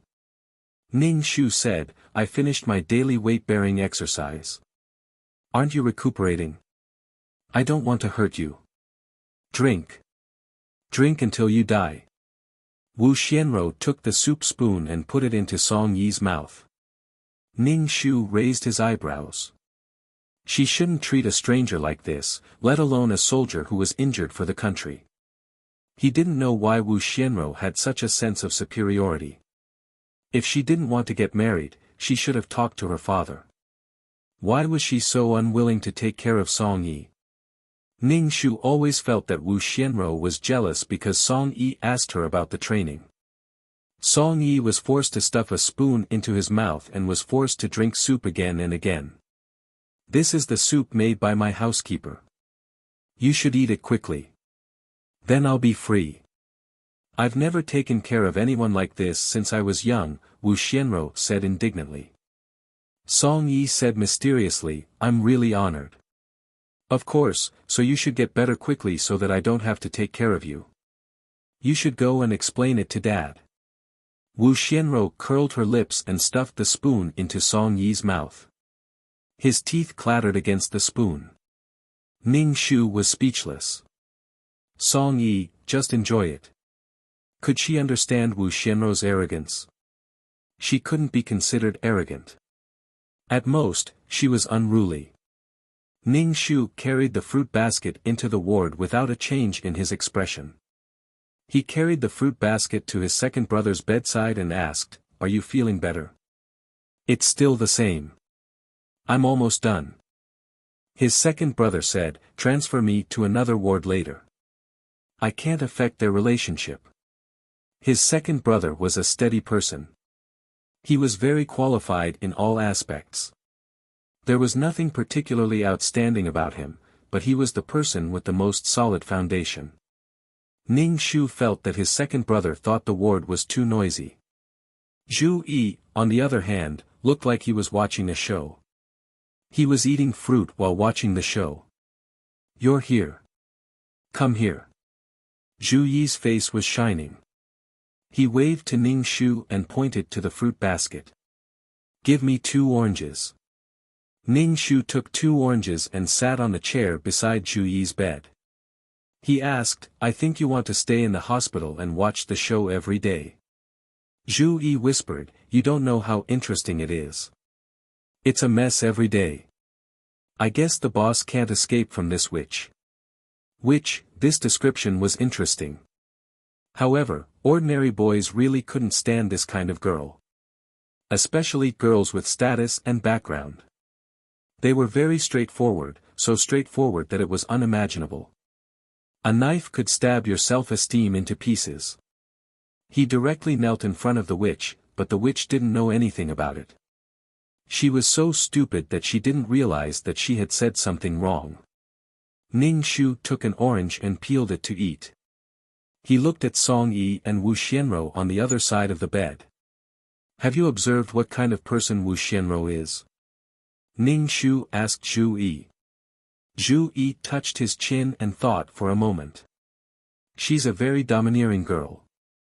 The boss will definitely be henpecked in the future. Ning Shu smiled. You may not be able to meet your online friends in the future. Why? Zhu Yi suddenly exploded when he was concerned about his own interests. This is the only hobby in life. They were all adults. Sometimes, they could be carefree. Moreover, Zhu Yi would never reveal his true identity. Do you think that with Miss Wu's domineering personality, she will allow her husband to go out on missions every day? You may be assigned to other groups. The leaders of other groups will allow you to go out and do this kind of thing, Ning Shu said gloatingly. Zhu Yi was speechless. You don't have any love for your team. Zhu Yi looked at Ning Shu. What should I do? I don't want to change teams. We've been doing missions together for a few years. We'll definitely be ostracized if we go to other teams. Ning Shu spread his hands. There's no other way. We can't break them up. They're true love. You'll be destroyed by the light of true love. Zhu Yi looked at Ning Shu and rolled his eyes. Why do I feel like you're using me as a tool? You want me, a man, to interfere and break them up. Ning Shu immediately looked at him with disdain. Please, I won't look for you. Even if they don't get married, Song Yi won't be with me. Zhu Yi touched his chin. Not being able to communicate with a beautiful woman is a problem. A big problem. Sooner or later, you won't even have the honor of being a martyr, Ning Shu said disdainfully. You won't have any friends like this. Girls should act like girls. Zhu Yi lifted his chin towards Wu Xianro. Pretty girls with a little temper are cuter. Ning Shu nodded. Do you think I'm cute when I'm like Wu Xianro during missions? Zhu Yi suddenly looked constipated. Stop fooling around, okay? So you men are really... Ning Shu rolled his eyes and looked at Wu Xianro and Song Yi. Some fateful connections were really not so easy to break. Even if they had to risk universal condemnation, they still had to be together. Moreover, it wasn't universal condemnation. Song Yi, the prospective son-in-law, had the full support of his father-in-law. Wu Zhengzheng probably knew his daughter's personality. It wasn't easy to find a man who would tolerate and love her. Song Yi was a responsible and capable man. He was also clean and didn't have any bad habits. He quickly pulled Song Yi over and stuffed him into his daughter's arms. Father-in-law was a godly assistant.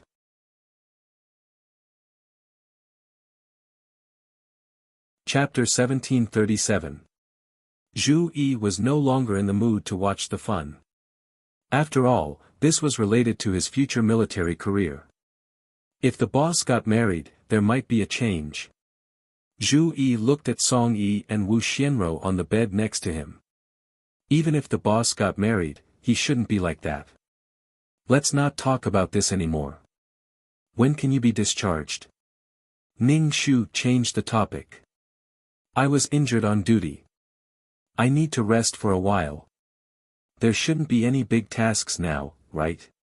Zhu Yi said. Even if there are big tasks, it's not our turn. After all, the boss is still injured. In such a situation, it's not our turn to do any tasks, especially now that we have to solve the boss's life. It's even more impossible to arrange a task for the boss. Ning Shu held his chin. She should do something to hinder the development of these two. Maybe it wouldn't be a hindrance. In the end, it might become an assist and deepen their relationship.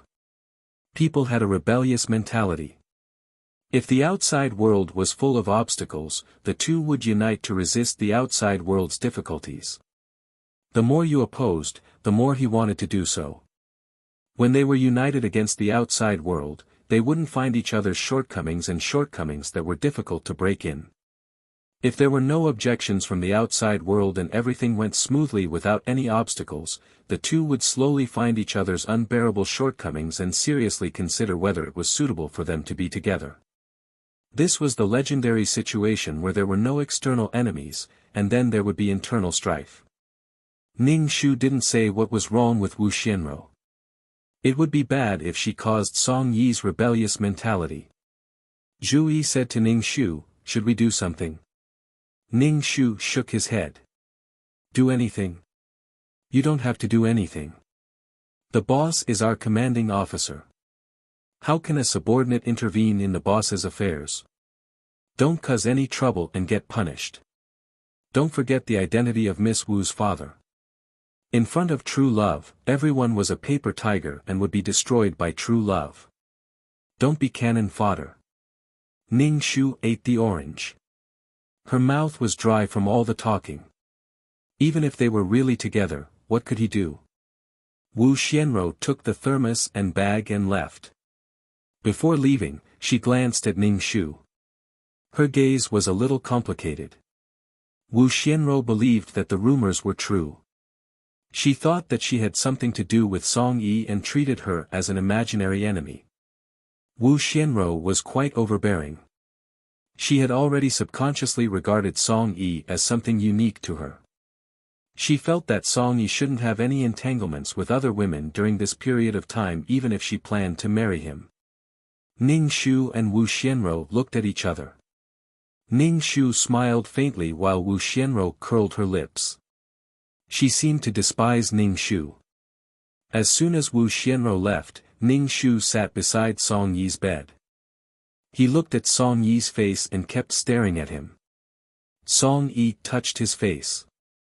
Is there something on my face? Why do you keep staring at me? Ning Shu nodded. I smell a sour smell of love. Sour smell. Song Yi was a little confused. He raised his hand and sniffed his body. There's no smell. Ning Shu said, I mean, boss, you're in love.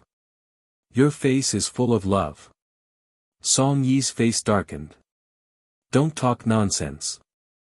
It seems that you're enjoying it. Actually, boss, you can try to date Miss Wu. She's the kind of person who pays attention to feelings. This way, you can report to Political Commissar Wu and Wu Xianro. Wu Xianro will definitely accept it if you change from marriage to dating, Ning Shu said to Song Yi. Zhu Yi looked at Ning Shu in confusion. Was it really good to let the two of them date? Wasn't she the one who hoped that the two of them wouldn't get together? What was she doing now? Song Yi touched his forehead. That's a good idea. Date first and then get married. Follow the normal procedure. The reason why Miss Wu is so against marrying you is that it's too fast. She hasn't enjoyed some feelings yet. Song Yi apologized to Ning Shu. I have to thank you for giving me this idea. Some things are really best understood by women. Ning Shu just said, you're welcome. As long as boss is happy. Song Yi looked at Ning Shu. You'll find happiness too. Well, this was pretty much a blatant rejection. Ning Shu's expression didn't change. He nodded. I will. The atmosphere was a little stiff. Ning Shu smiled. If you need any advice or have any trouble with dating, you can find me. Song Yi smiled. I'll have to trouble you then.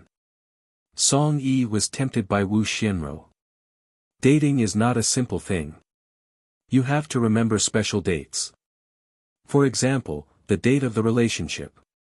The 14th of every month is Valentine's Day. There are all kinds of Valentine's Days, so you have to prepare a unique gift. Ning Shu stuffed a piece of orange into his mouth to moisten his throat. Song Yi. Are you sure dating is really so troublesome? Song Yi's expression was a little strange. It's not troublesome. It's a kind of pleasure. It's something that males have to do to gain the favor of females. In the animal world, there are duels to compete for females. It's the same principle. Zhu Yi. Your description is not beautiful at all, Zhu Yi couldn't help but say. It's fine as long as the nature is the same, Ning Shu said with a shrug. Ning Shu had also visited the patient. He transferred his second brother's ward. Ning Shu asked Zhu Yi if he wanted to transfer to another ward. What was the point of standing there like a big light bulb? Zhu Yi waved his hand. He wanted to stay in this ward. It was too boring to recuperate. It would be a waste not to watch a good show. Ning Shu let him be. Don't go in front of people who are in love. Who knows when you'll step on a landmine? Ning Shu left the military hospital and went back to practice his skills. If a person insisted on walking down a path, no matter how hard he tried, he couldn't be stopped.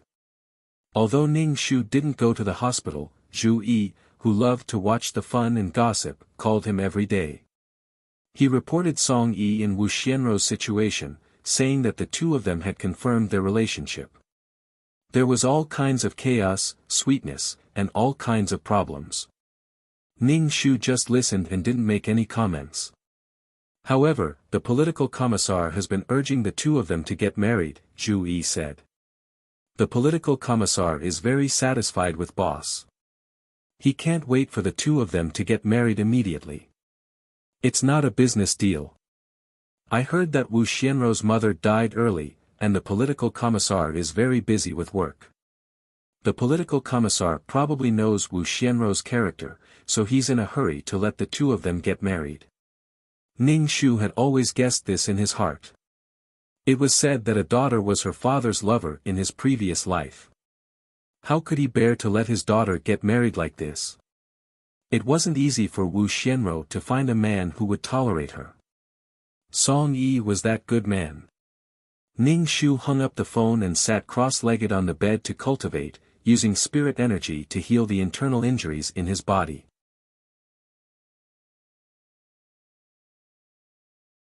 Chapter 1738. As for the matter between Song Yi and Wu Xianrou, since they weren't married, there was room for negotiation. Occasionally, when other teams needed female special forces soldiers to do missions, Ning Shu would do it. In Song Yi's team, most of the people were idle. Their leader was injured, and they seemed to be in a relationship now. They didn't take any missions, and the higher-ups wouldn't give them any missions. Not doing missions meant that they wouldn't get any bonuses. This was also a job. Ning Shu still had the chance to go on missions with other teams. Of course, these were all small missions. Her mission was to be an assistant. Running back and forth wasn't as good as doing a big mission. Ning Shu didn't care much about the bonus. He just hoped that his resume could be more beautiful. Merits were accumulated bit by bit. It was better than a blank piece of paper. Occasionally, he would take time to visit the patients in the military hospital. Anyway, as soon as Ning Shu entered the ward, the atmosphere would become very subtle. After confirming their relationship, Wu Xianrou became more vigilant against Ning Shu. She hugged Song Yi's arm to declare her sovereignty. Song Yi didn't say anything. He just looked at Wu Xianrou with tolerance and affection. Wu Xianrou was very cute like this. Ning Shu smiled lightly and congratulated Song Yi and Wu Xianrou. Song Yi's injury was almost healed. He could get out of bed and walk. His body was already in good condition, so he was about to be discharged. However, Wu Xianrou asked Song Yi to recuperate in the hospital more. The reason was that once Song Yi was discharged, he would have to do missions again. It was better to recuperate in the hospital more. Anyway, Song Yi didn't have to pay for it. Ning Shu just smiled silently at this. Free things were good things, so she wanted to take them for herself. Song Yi didn't have to pay for it. The money was paid for by the taxpayers. However, Song Yi really stayed in the hospital. He probably wanted to have more opportunities to spend time with Wu Xianrou. Ning Shu felt very complicated at this moment. He finally understood the client's feelings. It was the same face, but it suddenly became different. There was no sense of integrity. Even if the world was his enemy, he would be satisfied with being with the person he loved. Ning Shu only wanted to say, if you have the ability, get out of the hospital. Don't make the whole world your enemy. These resources are provided by the country and the people. If you have the ability, don't use them. Food, clothing, housing, and transportation were all not provided by humans. If they were so stubborn, they would starve to death. She always thought that once she broke away from the secular world, her righteous and resolute love would ascend to heaven. Previously, he had endured it because he respected Song Yi, his superior. Now, the anger in his heart was surging. What's your name? Song Yi and I are now in a relationship.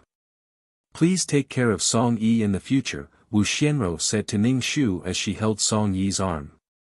It had been a long time since Ning Shu had encountered such a low-level quarrel. Ning Shu's heart did not waver in the slightest. For the sake of a man, the two women tore each other apart and pulled the scales in the man's heart to their side as a victory. Ning Shu didn't even feel like replying. It was a complete waste of saliva. She didn't care about her image in Song Yi's heart at all. She didn't love or ask for anything. Although Ning Shu didn't say anything, Wu Xianrou still felt despised. Wu Xianrou felt that this female soldier despised her. Song Yi, is this the soldier you lead? When others talk to her, she doesn't even reply. Wu Xianrou pouted. Ning Shu said, Miss Wu, as long as you're happy, it's fine. Without Wu Xianrou pulling aggro in front of the monsters, Song Yi wouldn't have the chance to appear majestically. Now, he had to pull her aggro and fight this boss. Ning Shu said, be careful, or you'll be instantly sent back to the city when your health bar is empty. Ning Shu looked at Song Yi. Superior, don't stay in the hospital after you recover. Everyone is waiting for you to come back and take on the mission. Wu Xianro immediately said, do you still have any humanity? He's injured, and you still want him to take on the mission. Song Yi is not a robot. He's a human. He can feel pain and bleed, okay? Ning Shu was expressionless. So it was only Song Yi who was suffering. The others weren't suffering. Then who's going to do the mission? Miss Wu, are you going to do it? Ning Shu asked coldly. Aren't there other people? I'll tell my father to let Song Yi rest more, Wu Xianro said directly. Wu Xianro said directly, could it be that without Song Yi, the earth would stop spinning? Or could it be that without Song Yi, the country would be destroyed? Wu Xianro was trying to quibble, right? She was trying to change the concept. An individual's power was insignificant. Even if it was a screw, it should stay where a screw should stay. This was a matter of responsibility. Ning Shu rubbed his temples. Okay, you're the main character. Whatever you say is right. You're all right. Song Yi was very happy with Wu Xianro's protection of him. He even seemed to be a little touched. Everyone hoped to live the life they wanted. As someone who had been through a storm of bullets, these concerns were very heartwarming, especially from the woman he liked. Ning Shu really couldn't help but curse in his heart. The power of love was really great, very great. Second brother and Zhu Yi were discharged from the hospital one after another. Only Song Yi was still lying like a corpse in the military hospital. Moreover, they occupied an entire ward. There were originally 4 beds. It was enough for Song Yi and Wu Xianro to change beds. They slept on one bed a day and changed back and forth. Ning Shu really felt a little annoyed. Everyone in the team was waiting for the mission orders. In the end, the captain seemed to have settled down in the hospital. A group of people looked at the other teams. They went back and forth, completing one mission after another. Everyone could only sigh. Second brother, can you go and talk to the boss? Zhu Yi said to his second brother. If there's no mission, then train by yourself. Have you completed your daily training mission? Now Song Yi and Miss Wu are in a relationship. This is related to Song Yi's future. Don't get close to them. Since second brother said so, the others couldn't say anything. They adjusted their state of mind. However, Song Yi's behavior really made his comrades who had been supporting each other and could leave their backs to each other a little disappointed. Zhu Yi said listlessly, the boss is too serious about valuing women over loyalty. I just chatted with a girl on the internet. It made me lose interest. Ning Shu's lips twitched. I think your third line should be broken. The whole military hospital knew that Song Yi and Wu Xianro were in a relationship. More people were talking about Song Yi's promotion. On the other hand, Ning Shu's group was more miserable. With such a powerful boss, their subordinates were ostracized. Where there were people, there would be discord. Since the last mission, they hadn't done any missions for a while. Ning Shu sometimes did some small missions. He didn't do any big missions.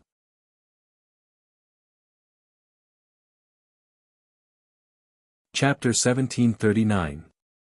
On the other hand, the other teams all had their own missions. There were always missions for them to complete, making their team a freeloader. Song Yi flirted with Wu Xianro in the hospital every day, and they suffered in the military compound. The atmosphere was gloomy. They went through all kinds of training to become special forces. In addition to working for the country, it was also for the generous salary. If they did nothing all day, they would be kicked out sooner or later. It was not good to call Song Yi, so Ning Shu and the others were like candles. They were occasionally sent out for small missions, and they could do it alone. So they were now in a free-range state. Ning Shu felt that if he appeared in front of these two people, it would probably cause some misunderstanding. He could not go up and add color to their love. Reproduction was a biological instinct, and love was something beautified on the basis of reproduction. Ning Shu really wanted to give Song Yi a big slap on the face. Our team members looked at you two so sweetly. I turned a blind eye to your performance. Ning Shu, who was lying under the car repairing the car, heard his phone ring. Ning Shu got out from under the car, took off his gloves full of oil, and picked up the phone. It was Song Yi. Song Yi's voice was very serious. There is an important mission now. Come to the office. Hearing Song Yi's serious and steady voice, Ning Shu was a little stunned. He felt that Song Yi was back. Ning Shu changed his clothes as fast as he could and went to the office. Everyone in the team was there. Song Yi was wearing a camouflage uniform. He was strong and tall, and his expression was resolute. In the Middle East, there are oil company employees who were kidnapped by terrorists. Some team's mission is to rescue the hostages, and our team's mission is to cooperate with the local government to capture the terrorists' family members and exchange them, Song Yi said. This mission is very dangerous. Tell me if you don't want to go. Song Yi glanced at his men. This was a very chaotic and very rich place. It was where oil was concentrated. But this place was very chaotic, turbulent, and war-torn. It was a place where terrorists were entrenched. The mission will be accomplished. We promise to complete the mission. Everyone stood up and said in a resounding voice. However, it was so solemn that the blood in their bodies couldn't help but surge to their heads, and goosebumps all over their bodies. Song Yi's phone rang. This was a little awkward. Song Yi went out of the office to answer the phone. It was supposed to be a mobilization meeting, but it ended so anticlimactically. Isn't speed the most important thing in war? Fight for time. Everyone had a constipated look on their faces. There was no need to mention how helpless they were. Ning Shu looked at the watch on his wrist. Should we leave now?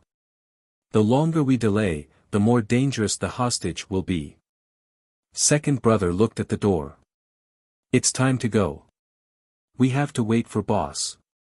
Song Yi, who had made the call, came in. He looked like he was struggling. Being stared at by his subordinates, he couldn't say a word. Ning Shu frowned as he looked at Song Yi. Was Song Yi going to back out now? Didn't Song Yi know how precious time was? Boss, it's time to go. Zhu Yi said to Song Yi. Song Yi said with difficulty, today is Wu Xianrou's birthday. Zhu Yi's jaw dropped to the ground. So, we have to catch the families of the terrorists and rescue the hostages. Birthdays happen every year. Why don't you guys go? I won't go. After Song Yi said this, he felt like something had collapsed, but he couldn't explain it clearly. Now, not only was Zhu Yi's jaw dropped, but the whole team was staring at Song Yi in horror. Was he going to reject such an urgent mission just to celebrate a birthday? This was not only related to the lives of the oil company's employees, but also related to the country's reputation. When a country's citizens were in trouble and couldn't get help from the country, what sense of belonging was there? The atmosphere was like a cold current, completely freezing everyone. Song Yi, do you know what you're doing? Second brother said to Song Yi, as our captain, you didn't take us to do the mission. Time is tight now. It's just a birthday. Come back and make it up to Miss Wu. How could Song Yi not know the seriousness of the matter? But Wu Xianrou said that it was their first birthday together. Song Yi also explained the mission this time, but Wu Xianrou didn't listen. She didn't listen. She even forced Song Yi to make a choice, as if their love would become great. Ning Shu raised his wrist and looked at his watch, then looked out of the window. Military helicopters were leaving the military compound one after another. The other teams had already set off. How long would they have to wait? There are priorities. Let's talk about the mission after the mission. Now it's a matter of life and death. I'll explain it to Miss Wu when I come back. Ning Shu sighed. No matter what, there's no time to worry about this birthday. Song Yi was now in a dilemma. He didn't know how to choose. He felt that two important things had appeared in his life. In the past, it was work. Now, there was a person, and it seemed that he had to choose one of the two. What kind of choice was this? Song Yi looked at his subordinates and nodded. Let's do the mission first. Song Yi turned off his phone. It was a burden to carry on the mission. After some reorganization, the group boarded the military helicopter. Song Yi was a little absent-minded. He looked at the blue sky and white clouds outside the window. He probably felt that he had rejected Wu Xianro. He probably regretted it now. Ning Shu wiped the gun in his hand and checked the various equipment on his body. If he wasn't careful, he could lose his life. There were too many terrorists in that place. And their mission was to catch the family members of the criminals. The atmosphere in the cabin was very solemn. If it was in the past, everyone would definitely say something to relax and adjust the atmosphere. But now, everyone's hearts were heavy, and the team was no longer as tacit as before. Song Yi was helpless in this situation, but he also felt that some things were no longer pure. It had become complicated. He felt that no matter what he did, he couldn't do it without hurting anyone. Song Yi tried to say, after these missions, I'll treat you. Eat whatever you want. Thank you, boss. Thank you. A few scattered responses made Song Yi feel very uncomfortable in his heart. Wu Jing. Song Yi reached out and patted Ning Shu, who was sitting in front of him. Ning Shu turned and asked, "What's wrong? Did I become like this because I'm going to get married?" Song Yi asked Ning Shu. "No, it's because you found a girl. You chose this girl, so you're destined to drift away from us." Ning Shu said straightforwardly, "If you have to choose a side, you won't feel so uncomfortable being stuck in the middle." If he didn't want to give up anything, he might not get anything in the end.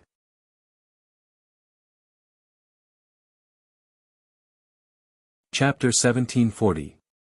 In the plot, Song Yi chose love, and at the same time, he was promoted step by step. He was considered a winner in life. Their friendship was replaced by love. It didn't mean that it was wrong. Comrades need to fight side by side, and love needs time to protect. So, this is an unsolvable problem, Ning Shu said. There was a propeller above his head, so Ning Shu had to speak very loudly. Song Yi closed his eyes slightly. There is another way, which is to give up on Wu Xianro. You can't do it, so this is unsolvable, Ning Shu said. There is something I don't know if I should say. Say it, Song Yi said. Actually, Miss Wu's love for you is overbearing. If you are with Wu Xianro, you have to stay away from us comrades because we will take up your time. Miss Wu wants you to treat her as the center of your world. The relationship between people was on the same net, and they were all connected. Wu Xianro's subconscious almost wanted to cut off all other connections with Song Yi. She had to be absolutely loyal and unswerving. She also had to dote on him. Her mother died when she was young, and her father was busy with work. It wasn't strange that Wu Xianro had such a personality. Song Yi was silent. Ning Shu was too lazy to say anything. If some things could be explained clearly, there wouldn't be so many bullshit problems. The military helicopter landed on the land of the Middle East. There were mountains of wealth and oil under this land. As soon as he got off the plane, Song Yi adjusted his state of mind. It was useless to say anything now. He had to complete the mission well. He had to cooperate with the local government to catch the families of the terrorists. It was a kind of shameless feeling that if you catch me, I will catch you too. Moreover, this mission was very difficult. The families of these people were usually protected, and the power of these terrorists was not to be underestimated. Now, it was time to use all kinds of martial arts. It was easy to kill a person, but it was not easy to catch someone alive. But this was the country's mission, and they had to do it. Everyone lurked, waiting for the opportunity. There were many armed forces around the villa. They had guns in their hands, and they kept patrolling back and forth. Song Yi made a few gestures. Everyone understood and then spread out. They tried to kill people without shooting. Ning Shu covered a man's mouth from behind. He slit the man's neck with a dagger, and the man died. Ning Shu dragged the corpse into the bushes. Suddenly, a gunshot rang out. Then, as if they had poked a hornet's nest, the gunshots continued. Ning Shu held the pistol and leaned against the wall. Now, they could only force their way into the villa and kidnap the hostages.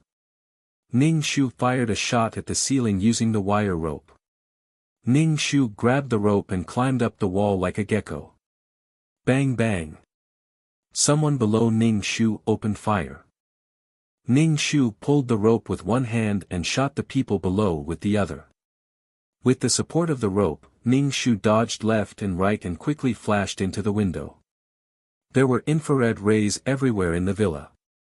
Ning Shu took out a special flashlight and twisted his body to avoid the infrared rays. The gunshots became more and more frequent, indicating that the battle between the two sides was very intense. Among them, there were not only people from the country, but also military forces from the local government. Ning Shu opened the door. Someone flashed in front of him. Ning Shu quickly raised his gun and pointed at the corner. "Who is it? Come out." Ning Shu said in a low voice. "It's me." Song Yi said. Ning Shu made an "oh" sound. Song Yi stood up against the wall. There was blood on his body. Ning Shu, Song Yi, and a few other people began to search the entire villa. Finally, they found several children in a room. The youngest of these children were 1 or 2 years old, and the oldest was 7 or 8 years old. And the older children had guns in their hands, aiming at the people who broke in. These children's faces were cold and fierce. They almost did not hesitate to shoot. Song Yi directly shot the head of the leader of the children. Blood splashed on the ground. Ning Shu's expression did not change. Although these children were young, they were already child soldiers. As the family of terrorists, they also killed people. Together, they saw several children tied up. The eyes of these children were like wolf cubs. They couldn't wait to pounce on them and bite them. Zhu Yi didn't pay attention and was bitten on the hand, bleeding. Zhu Yi just frowned, tied up the children, and left the villa as fast as he could. "Quick, there's a bomb in the villa." Song Yi carried a child and said while shooting. He was afraid that someone had entered the room and triggered the infrared rays. The bomb had already started counting down. These wolf cubs were still laughing at Ning Shu and the others. The sound of beeping seemed to echo in his ears. Ning Shu released his spiritual force and checked the bomb in the villa. He found that it was not a bomb, but a lot of advanced bombs connected together. There was no way to solve it. There was no time to solve it. Everyone sped up. There were still people outside blocking them. It seemed that they wanted to lock them in the room and not blow up with the villa. Ning Shu gritted his teeth and shot quickly. Ning Shu shot people's vital points, head, eyes, and heart. This was the fastest way to make people lose their ability to move. Ning Shu's heart was beating, she was panting like a cow, and sweat was flowing down. Then there was a rumbling sound in her ears. Ning Shu felt that she was pushed out of the villa by someone and crawled on the ground. The heat wave and the ruins of the building smashed on her body. Ning Shu's brain was almost blank. She quickly released her spiritual force and avoided the debris that was about to fall. Ning Shu bit her cheeks and ran away with a baby in her hand. The person who pushed her from behind was dead. She remembered it was Zhu Yi. Zhu Yi was killed by the explosion. Ning Shu's tears almost flowed out uncontrollably, and her eyes were so sore that she couldn't open them. Go! Song Yi almost roared at Ning Shu. In the huge explosion, Ning Shu's ears were temporarily deaf. She couldn't hear anything. She only saw Song Yi waving at her. His face was distorted and couldn't be seen clearly in the sky full of dust. Ning Shu carried the baby, gritted her teeth, and caught up with Song Yi. They arrived at the designated place to meet. She got on the military helicopter as fast as she could. Fourth brother sacrificed himself. Song Yi's eyes were filled with tears. Everyone bit their cheeks, and tears still flowed out. This was the fate of soldiers. Zhu Yi died like this. Did Zhu Yi, who died at this time, and Wu Jing, who died at that time, hold the same beliefs? Ning Shu covered her heart. She felt that something was blocking her heart. It was so uncomfortable that she wanted to beat her chest and stamp her feet to remove the stone pressing on her heart. It was so heavy that she couldn't bear it. Her tears were like a broken dam. She couldn't tell what she was feeling. She only felt that it was a particularly complicated and inexplicable feeling of trembling. Ning Shu's ears were very uncomfortable. They kept buzzing. She had a concussion.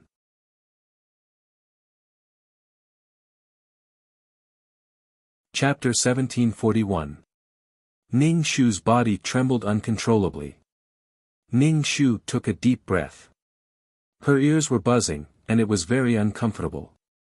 Ning Shu saw Song Yi's mouth open and close, but she couldn't hear what he was saying. Ning Shu rubbed her ears, and her other hand was bitten by a child. The child who was biting her hand was about 5 or 6 years old. His eyes were full of hatred. He bit Ning Shu's hand so hard that blood oozed out of his teeth. Ning Shu directly reached out and pressed hard on his ribs. The child was caught off guard by the pain and opened his mouth to cry out. Ning Shu looked at her hand. There were deep teeth marks on it. The child was lying on the ground and staring at her fiercely. Not only that, several children were staring at her. This feeling was like being surrounded by wolf pups, austere and cruel. Such a small child could kill people without any psychological burden. There was nothing that terrorists couldn't do. Are you okay? The second brother hurriedly sprayed medicine on Ning Shu's wound. Ning Shu mobilized her almost negligible spiritual energy to repair her injured ear. At the same time, she released her spiritual energy to see if there were any bombs on these children. It was normal for them to be suicide bombers. They used their own bodies as cover. Ning Shu scanned the 5 children back and forth. In the end, she found that 4 children had miniature bombs on them, but 1 child didn't. It was the child who bit Ning Shu. It seemed that this child was the most important person. Ning Shu touched her ears and felt that she could hear a little. She leaned close to Song Yi's ear and said, "These children may have bombs on them." Song Yi frowned, grabbed the child, and checked him up and down. The child giggled. Out of a keen sense of danger, Song Yi threw the child out of the airport almost without thinking. Before the child landed on the ground, it exploded in mid-air with a bang. The child was blown apart. Blood sprayed. The people on the military helicopter didn't look very good. One by one, they checked the children for bombs. Ning Shu snatched the miniature remote control from the child's hand. "Don't think that I didn't see this child pressing it just now. Give it back to me, you bastard." Being snatched away by Ning Shu, the child immediately shouted at him with a twisted face. Ning Shu took a piece of tape and wrapped it around the child's mouth. The remaining 3 children also had their mouths covered. Ning Shu looked at the remote control that was about the size of a car key. There was only one red button on it. Once touched, the children in the cabin might explode. A plane full of people suffered. Song Yi put away the remote control. Maybe this is a good idea. Pressing the button during the exchange of hostages was simply too satisfying. Ning Shu sat on a chair and tilted his head to look at the dust below. A comrade who had gone through thick and thin with him had died just like that, accompanied by blood and sacrifice. Ning Shu asked Song Yi, "Boss, how much money can we give fourth brother's wife?" A white-haired person sending off his black hair. "I will try my best to fight for the highest compensation." Song Yi wiped his face. His eyes were a little red. This was his subordinate. When something happened, he felt worse than anyone else. Ning Shu turned on the water bottle and drank it. His head kept buzzing. Song Yi took out his phone from the cabinet on the plane and prepared to report this incident. However, as soon as he turned on his phone, text messages and phone calls came one after another. One of them was a call from Commissar Wu, saying that Wu Xianro had come here. When Song Yi heard this, he was petrified. Why did Wu Xianro come to such a dangerous place? Not only was Song Yi petrified, but the entire cabin was instantly frozen. Song Yi almost roared and shouted, "I'm doing a mission. Why did Wu Xianro come here?" Commissar Wu didn't care about Song Yi's attitude and said anxiously, "I said that you were doing a mission, and it was a very dangerous mission. That girl said that it was because it was dangerous that she came to see you." The people in the cabin, Song Yi's eyes were red. He fidgeted with his hair and said impatiently, "Why didn't you stop her? What's the use of her coming here? She will only implicate others." Song Yi had just lost a subordinate, and now Wu Xianro was running here. She was a weak woman, but she had to run to such a dangerous place. Song Yi's heart felt like it was being tortured in a pot of oil. Song Yi's words were so rude that it made Commissar Wu feel a little uncomfortable. "She was in the wrong, but she did it because she was worried about you. I stopped her. She sneaked away with her passport." Song Yi's face and neck were red. He looked like he was about to explode. Song Yi wiped his face fiercely and said calmly, "I know. Song Yi, I hope you can send my daughter back safely. She is too willful. I will educate her well." Song Yi hung up the phone. He was so angry that he wanted to smash the phone, but he still dialed Wu Xianro's number. However, the other party's phone was turned off. Her phone was turned off. He didn't know if she was on the plane or kidnapped by someone. How could such a delicate girl not have an accident? Song Yi's mind was in a mess. Ning Shu was speechless. He really didn't know what Wu Xianro was thinking. They were here to do the mission, not to visit the amusement park. Why would they join just because she said so? If they were careless, they would lose the whole game and disrupt the plan. It was very likely that all their efforts would go down the drain. There was also the life of the oil company's employees. Did she really think that with love, she would have countless powers and become a super scion, invulnerable to swords and bullets? Was this kind of thing a joke? What the hell was Wu Xianro doing? Ning Shu coughed and asked Song Yi loudly, "Boss, are you touched?" Song Yi looked at Ning Shu with red eyes. Obviously, he didn't understand why Ning Shu said that. Ning Shu said, "Miss Wu came to see you regardless of her own safety. It's really a romantic love of war."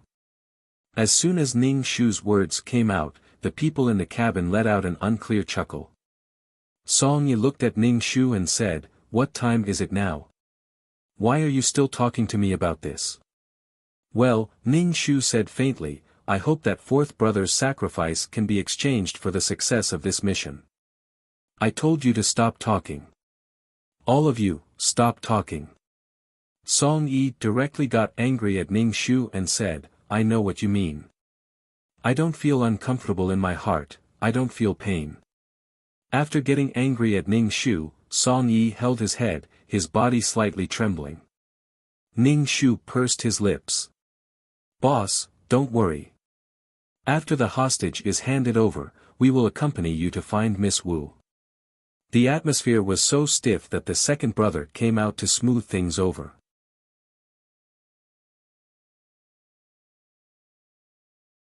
Chapter 1742. Yes, when the mission is completed, we will go find Miss Wu, the others agreed. The atmosphere was not very good anyway. Ning Shu apologized, I was wrong, I apologize. Ning Shu felt his back was hot. Zhu Yi had pushed her back before. At the moment of the explosion, he pushed her out. Song Yi wiped his face, I know what to do. Let's do the mission first. Song Yi almost didn't dare to imagine that a woman would appear in such a dangerous place. This was a place where terrorists were entrenched, all kinds of conflicts, and all kinds of criminal activities were frequent. Wu Xianro had no ability to protect herself. Her combat ability was -5. In a place like this, even women had to wear a black headscarf when they went out. She had been caught, raped, or injured. Song Yi quickly stopped his imagination. The more he thought about it, the more scared he became. Ning Shu sat cross-legged on the ground and chanted the Taoist Expiation Sutra in her heart. She said to 2333 in her heart, I want to give some merit to Zhu Yi. With merit, he can reincarnate into a better person. Can you? Ning Shu asked 2333. 2333 was silent for a moment, I will try. So many people die in this world every day. It is not easy to find one among so many souls. How much merit do you want to give? I advise you not to give too much. If you give too much, he will be eaten by something. After all, merit is a good thing, 2333 said. Ning Shu didn't know how much merit was appropriate, so he asked, how much merit do you think is appropriate? Let's make it 5. It is not eye-catching. Also, your hands are stained with blood. The merit can also reduce some karma, 2333 suggested. Okay, let's make it 5. Ning Shu opened his eyes and looked at his hands. The joints of his hands were full of calluses. Every once in a while, he had to cut off the calluses with nail scissors. His hands were stained with blood. But so what? After a while, Ning Shu asked 2333, found it. Wait a little longer.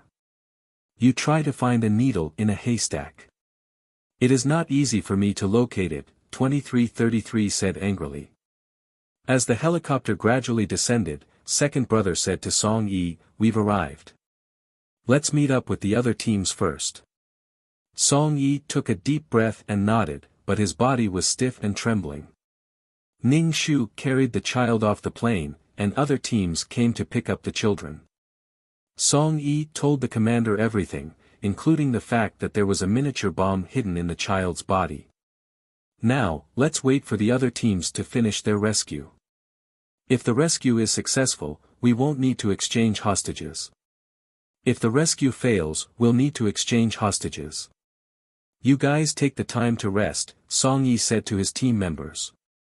Song Yi went to one of the tents to rest. Ning Shu went to the other tent and lay down on the bed, closing his eyes to rest. She hoped that the rescue would be successful. If not, then they wouldn't have to fight again. Ning Shu 2333 asked, are you done? All right. Oh, Ning Shu replied. Sleeping in the tent wasn't very comfortable. Just as she was in a daze, she felt someone outside the tent and immediately woke up.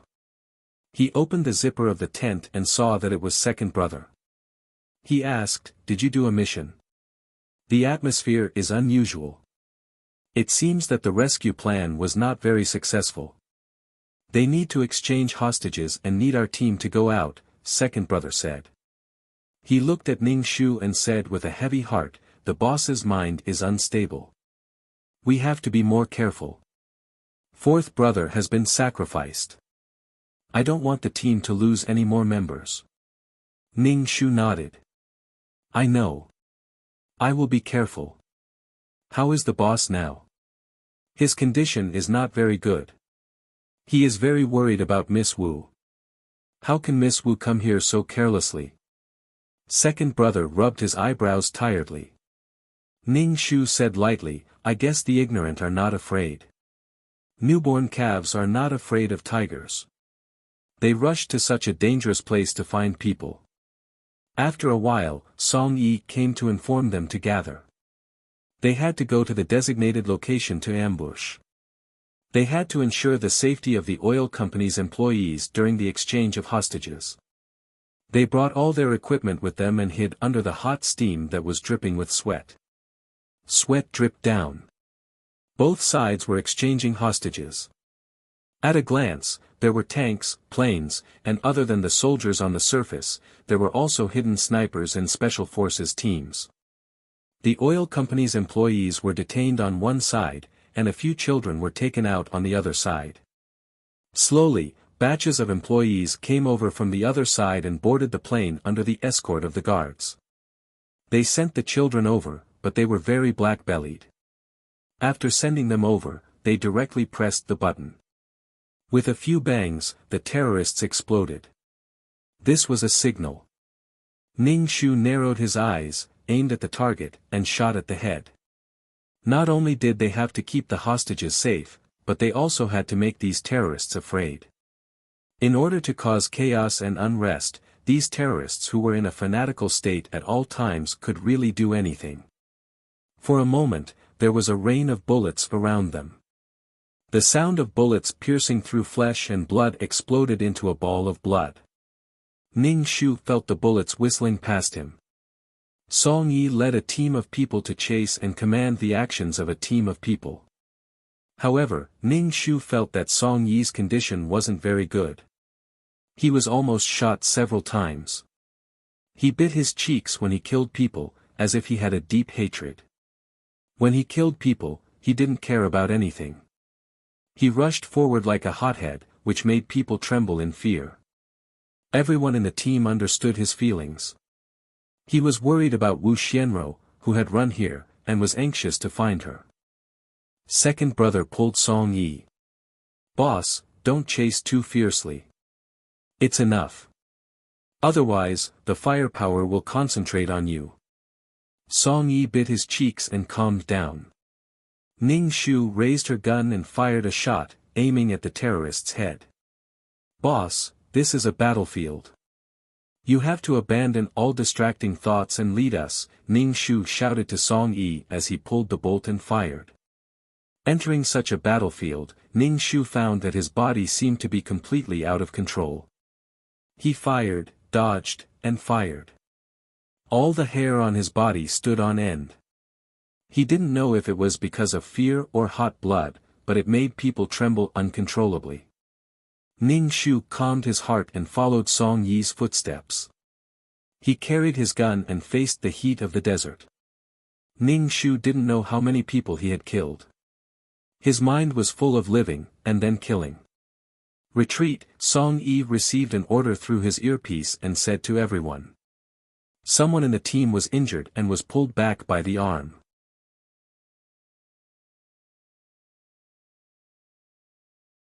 Chapter 1743. When they were retreating, Song Yi was the fastest to run. Although they were working for the country and it was glorious, they were the first to run back. The higher-ups would think that they were slacking off. But there should be a location and they would know where they were. But was there really no problem with retreating so quickly? Song Yi went to report the situation. Then, he rushed back and said to his team members, "You guys rest. I'm going to find Wu Xianro." "Wait, boss. Let's go together," second brother said to Song Yi. Song Yi waved his hand. "Sixth brother and third brother are injured. You guys stay here and take care of them. This is my private matter.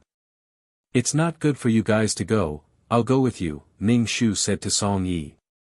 "We should check the flight information now." Ning Shu didn't know why Wu Xianro wanted to come to this place. For a country like this, every time a flight landed safely, it was a kind of luck. There would be a standing ovation to celebrate the new life. This showed how turbulent it was. Even a plane landing safely was something worth celebrating. In their own country, did they need to worry about such things? No. Yes. Boss, don't panic. I'll help you check. Little Joe took out his computer and his fingers danced quickly on the keyboard. Song Yi looked at Little Joe nervously and asked, "Did you find out?" Little Joe nodded and looked at the watch on his wrist. "If we rush to the airport now, we might be able to make it. But if something happens to the plane, we can't guarantee anything." Song Yi checked the fuel level of the jeep to see if there was anything wrong with the car. He was about to head to the airport. Ning Shu asked Little Joe where the airport was and when the flight landed. Then, he arranged his gun and tools and sat in the jeep. "Go down. You don't need to go. Just wait here," Song Yi said to Ning Shu. Ning Shu sighed. "Everyone is tired and worried about you. I can only go with you." Song Yi pursed his lips and started the car. The car drove very fast. Ning Shu was staggering behind. "Old driver, slow down." He ran all the way to the airport, only to be told that the flight had been delayed. In other places, flight delays were not a big deal. But here, it meant that the plane might have been hijacked. The lives of the people on the plane could be in danger. Furthermore, they were still out of contact. Song Yi's face suddenly became extremely ugly. A fist slammed into the wall. Ning Shu could feel the pain just by looking at it. Ning Shu blinked. Could it be that he was going to transfer a military helicopter to find Wuxianro? Ning Shu was still thinking in his heart when Song Yi called and asked Old Six, the super pilot, to fly the military helicopter over. Ning Shu was speechless. Is it really okay to use it without authorization? On the other side, Old Six hesitated and said, "Boss, the helicopters have all left to send the oil company's employees back to their country." "Are there no more?" Song Yi asked impatiently. "Boss, there are, but the helicopters are taking priority to send the oil company's employees back. Also, I don't have the right to use the helicopters." Old Six scratched his head and said very awkwardly. A soldier's duty was to obey. Although the special forces were relatively more free, it was still not allowed to use them casually. "You use it first. I'll bear the consequences," Song Yi said directly. "Boss, that's not good," Old Six said hesitantly. "It's okay.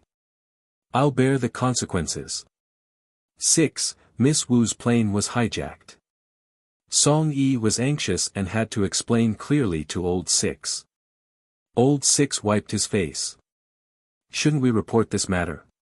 Miss Wu is a citizen of our country, and she's also Political Commissar Wu's daughter. We definitely have to do our best to rescue her. Wait for a while. When Old Two reports this matter, it won't be your private matter anymore. At that time, we can go through the procedures and get more rescue resources."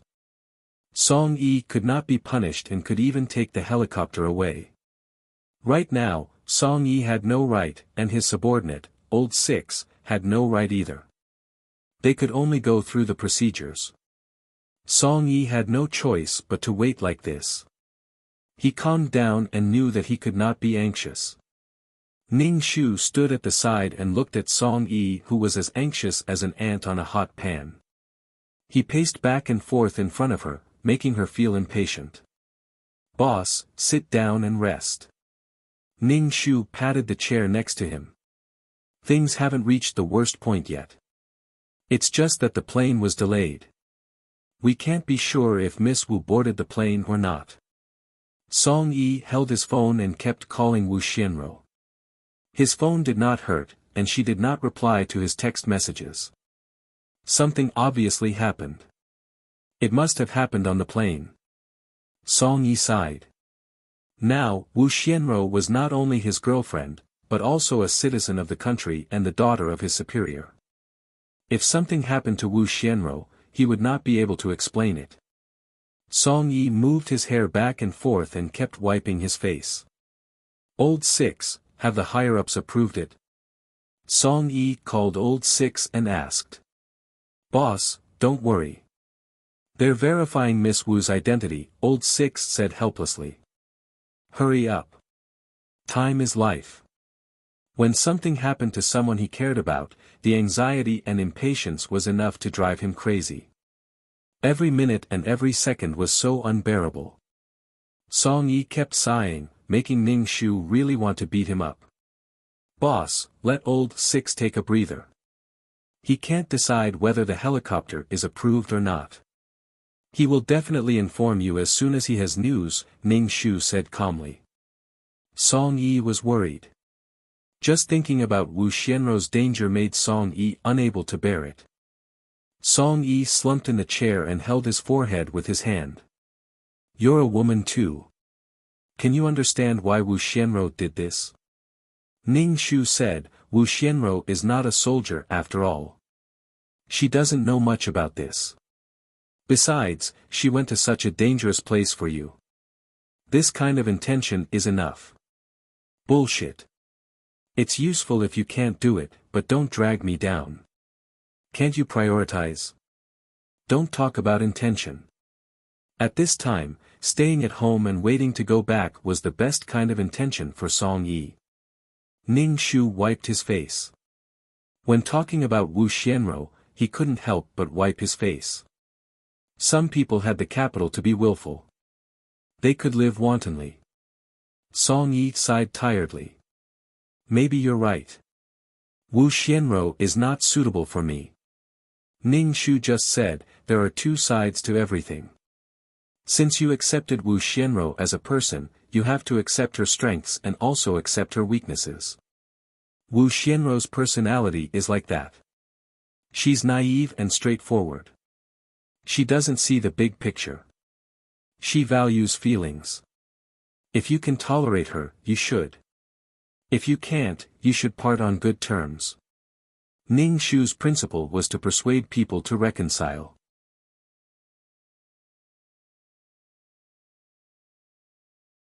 Chapter 1744. Ning Shu listed Wu Xianrou's advantages. Beautiful, beautiful, beautiful. Song Yi, other than beautiful. Song Yi's legs were shaking as he looked at his phone anxiously. It's fine as long as she's pretty. Being pretty is all that matters, Ning Shu said straightforwardly. Song Yi didn't care about what he said and kept dialing. Ning Shu contacted Xiao Jiu and asked if Wu Xianrou was on the missing plane. Xiao Jiu replied with one word, yes. Ning Shu wiped his face. Wu Xianrou was like Detective Conan. No matter where she went, something would happen. But she was still alive and kicking. It was really a helpless thing. Although the helicopter didn't come over, the good news was that the good news was good. But the bad news was that the plane had landed at the airport. But the bad news was that everyone on the plane was being held hostage. The alarms of the entire airport were blaring. It was extremely ear-piercing. Someone told all the passengers to leave the airport as soon as possible and non-combatants to evacuate as soon as possible. The people at the airport were panicking. Although they were a little flustered, the situation was still under control. There were airport employees evacuating the crowd. They were quite organized when they retreated. They probably encountered this kind of thing often. Song Yi desperately rushed towards the airport, and Ning Shu hurriedly followed. The plane was surrounded by the police, but the cabin hadn't been opened yet. Obviously, the criminals wanted to use this plane to ask for something from the passengers. Now the plane has been installed with a bomb. Prepare 60 million for us, and we'll let these hostages out. The voice of the criminal came from the plane. 60 million, who is going to pay 60 million? He didn't know how many people were on the plane. Song Yi was so anxious that his eyes were red, but his professionalism made him calm down. It wouldn't do him any good to rush up like this. Who can make the decision?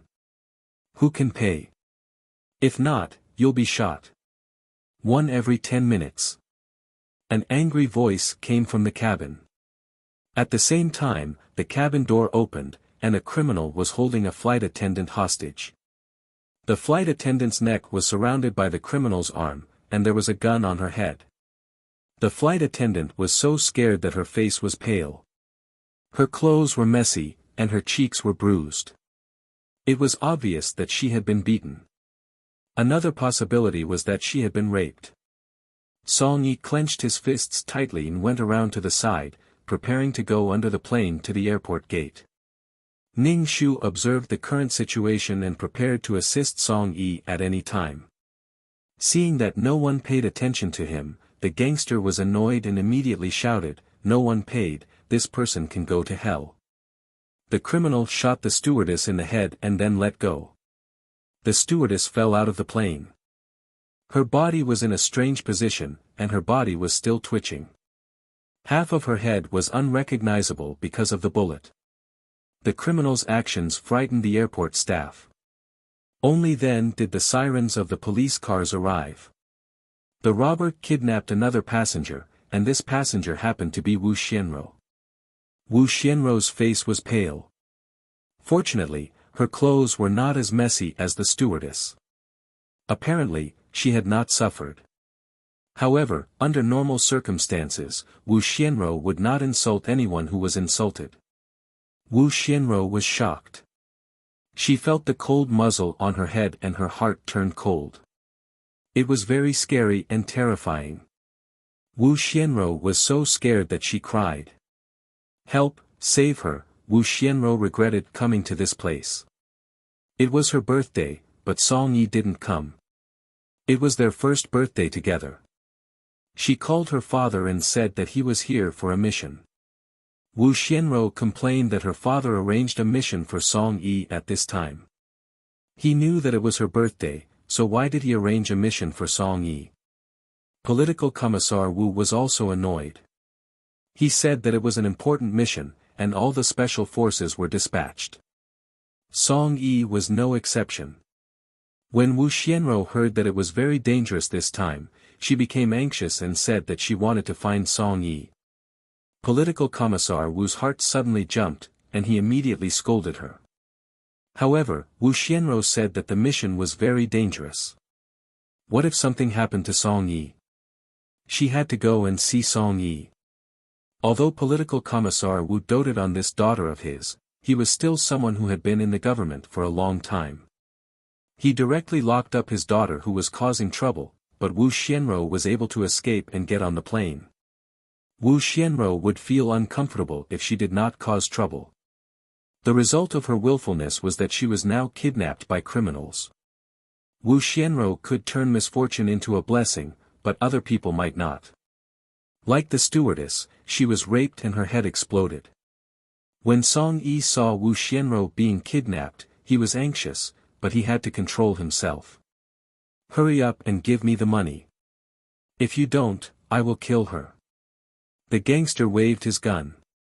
Song Yi took advantage of the empty space, turned over, grabbed the ladder lever, and jumped onto the plane. He kicked the gangster. The criminal was kicked into the airport by Song Yi. Wu Xianro held her head and screamed. When she was held by Song Yi, she struggled desperately. Song Yi could only say, "It's me, it's me." Wu Xianro finally calmed down. She looked up at Song Yi, and tears suddenly came down. Seeing that someone came to save her, Wu Xianro could cry without worry.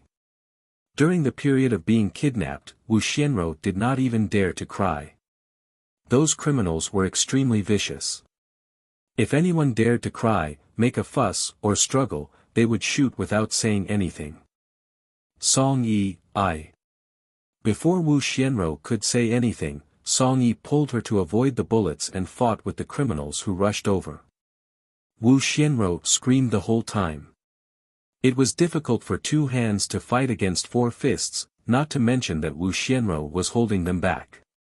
No matter how good Song Yi's fighting skills were, it was a bit difficult for him to resist. A criminal pointed his gun at Wu Xianro. Obviously, he understood that Song Yi cared about and protected Wu Xianro very much. The criminals did not care about human feelings or true love. Song Yi was stopped by someone and could only watch as the bullet flew towards Wu Xianro. Wu Xianro was like a fool and did not know how to dodge. Just as the bullet was about to hit Wu Xianrou, a fierce force pulled her away. The bullet grazed Wu Xianrou's arm and hit the glass of the plane with a ding. Wu Xianrou was still in shock. Song Yi took a long breath and looked at Ning Shu, who was holding Wu Xianrou. Ning Shu took the gun and aimed at the criminals in the airport. He shot and killed all the criminals who were entangled with Song Yi. Wu Xianrou was in a state of confusion. She did not react until she was pushed out of the cabin and sprained her ankle. Wu Xianrou covered her ankle and burst into tears. She had never been so embarrassed in her life. "Thank you," Song Yi said to Ning Shu while shooting. Ning Shu just said, "Although I don't like Wu Xianrou, she is a citizen of our country. I can't let her die in a foreign country."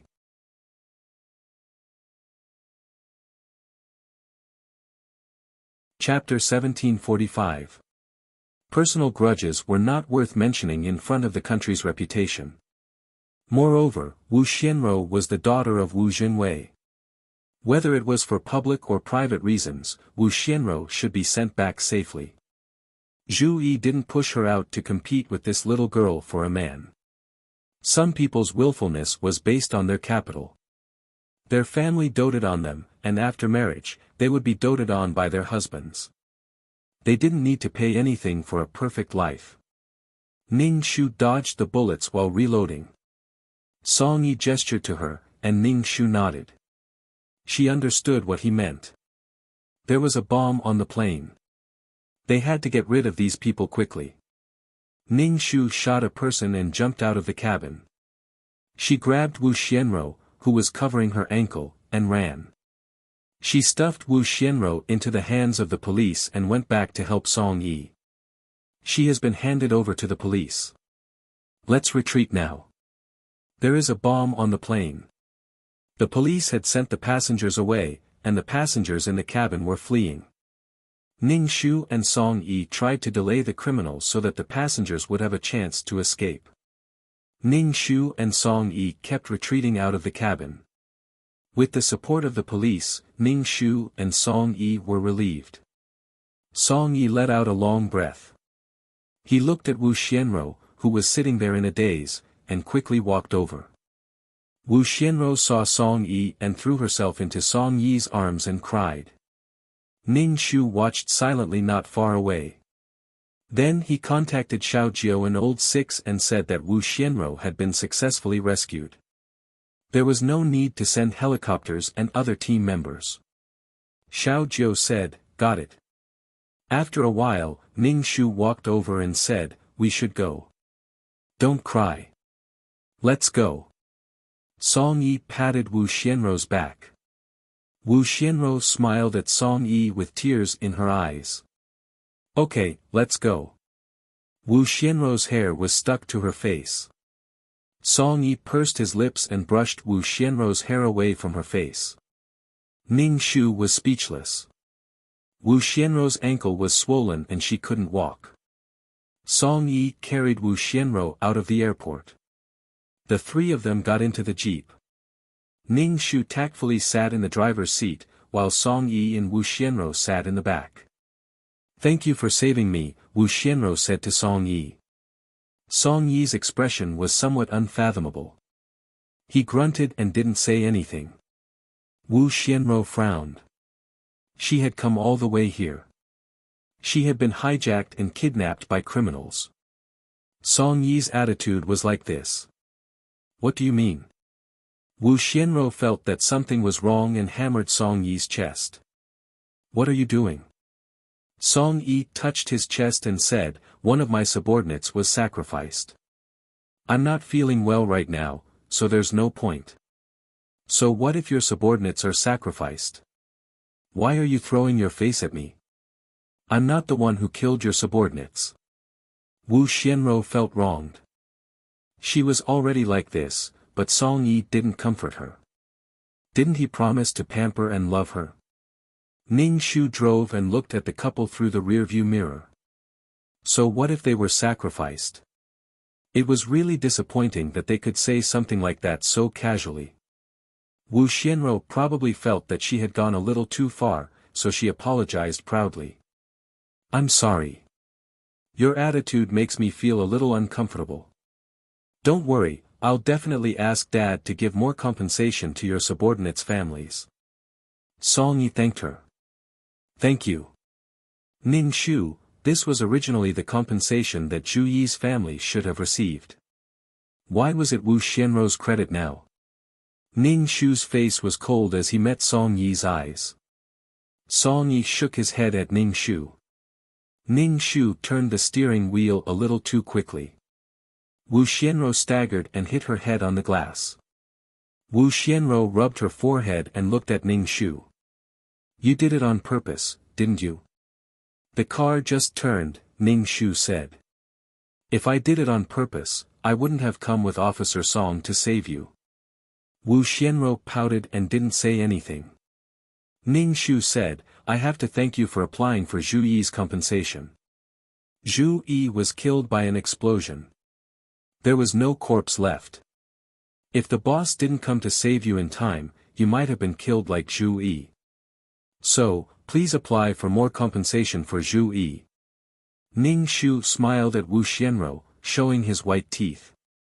Wu Xianrou straightened her chest. Of course, not to mention that he was Song Yi's subordinate. Ning Shu just said, "Miss Wu, you are really a reasonable person." Wu Xianrou was a little puzzled that he was mocking her. Then she thought that it must be because of the compensation.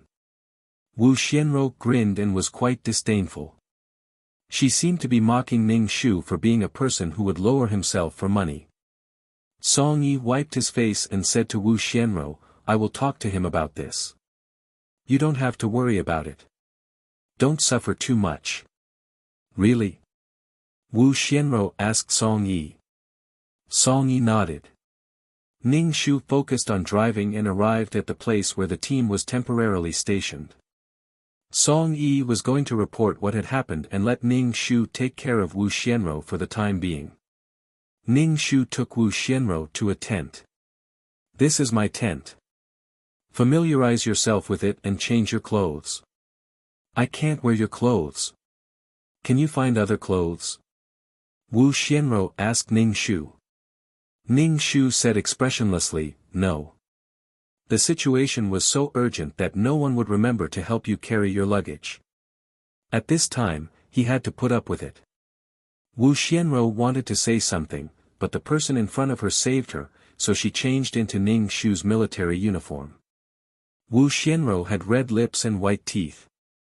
She was a beautiful female soldier in the camouflage uniform. When she came out of the tent, she attracted a lot of attention. Wu Xianrou walked to Ning Shu and asked, "Where did Song Yi go?" Xiao Jiu, who was beside Ning Shu, asked, "Where's the boss?" Xiao Jiu looked up from the computer screen blankly.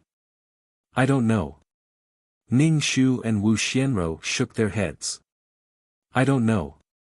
We're all checking the tools and guns. The boss should be reporting now." "Oh," Wu Xianrou replied. Then, she limped to find Song Yi. Xiao Jiu looked at Ning Shu. "I didn't expect you to really save her. She's really lucky. Don't let her hear this. She won't let you off. Don't forget her father's identity." Ning Shu wiped his gun. There was sweat on the gun and it was sticky. It was very uncomfortable and affected the feel of the gun. Xiao Jiu said indifferently, "I'm not afraid of her father. Even if I leave the team, I can still live." Ning Shu looked at Xiao Jiu. "You want to leave the army? It's boring. In the past, I did it because of the boss. Now that the boss has his own life goal, I have to think about my own goal." Xiao Jiu's eyes didn't leave the screen. His fingers flew across the keyboard. Ning Shu knew he was playing games just by listening to the sound.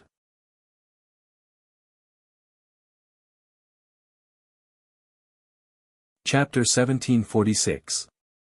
To be honest, Xiao Jiu's hand speed and skills were amazing. He was almost on par with professional players. However, Xiao Jiu, who had to do missions at all times, couldn't become a professional player. Ning Shu wiped his gun and didn't speak. Ah! Suddenly, a woman screamed. It was heart-wrenching. Ning Shu heard the voice and knew it was Wu Xianro. Xiao Jiu closed the computer. What the hell? Second brother said, Miss Wu's ankle is swollen. Most likely, the boss is setting her bones. Did she have to scream like that to set bones? The appearance of such a delicate beauty in the team made everyone feel awkward. They couldn't let go of anything. After a while, Song Yi helped Wu Xianro into the tent. Fortunately, Song Yi was careful and didn't hug Wu Xianro directly. Wu Xianro jumped on one foot. She was sweating and her face was red. However, her expression didn't look good. She obviously had a problem with Song Yi. Wu Xianro was very unhappy. Her ankle was already like this. As a boyfriend, shouldn't he hug her? When he showed his boyfriend power, Song Yi was so soft and didn't do anything. It was really annoying. Wu Xianro was a perfectionist and a romantic perfectionist. The romantic love in her fantasy must happen in reality. You can only love me, only look at me, only treat me well, love me, and spoil me. You will never change your mind. The only thing that wouldn't change in the world was that everything was constantly changing. Especially the human heart, which was so complicated.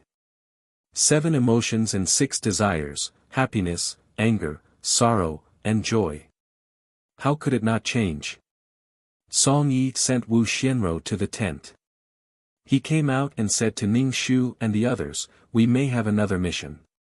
This time, we are going to fight against the terrorists. The people above want to scare them and at the same time, deter the terrorists. Ning Shu just said, oh. Deterred, no one dared to kidnap or even shoot their citizens abroad. It depends. There should be a surprise attack, Song Yi said. He looked at Ning Shu. I have something to ask of you. Ning Shu nodded.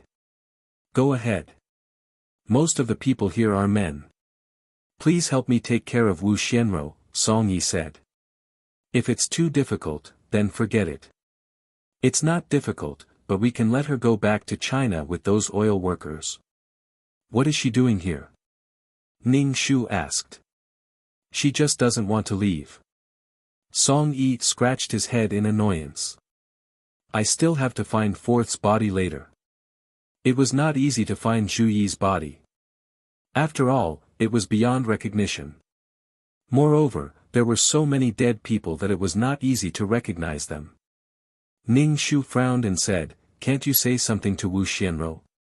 She clearly did something wrong. Song Yi saw that his team members and his subordinates were all staring at him, so he said, I've already made a decision in my heart. Everyone was speechless. Was it so hard to say that he was wrong? It was so boring. The team members were all listless. Ning Shu said, I want to find Zhu Yi's body. I may not be able to take care of Wu Xianro. The others shook their heads. We are all men. How can we take care of a girl? Song Yi's face was conflicted. He sighed and sighed helplessly. Ning Shu only had 2 words for this. Serves you right.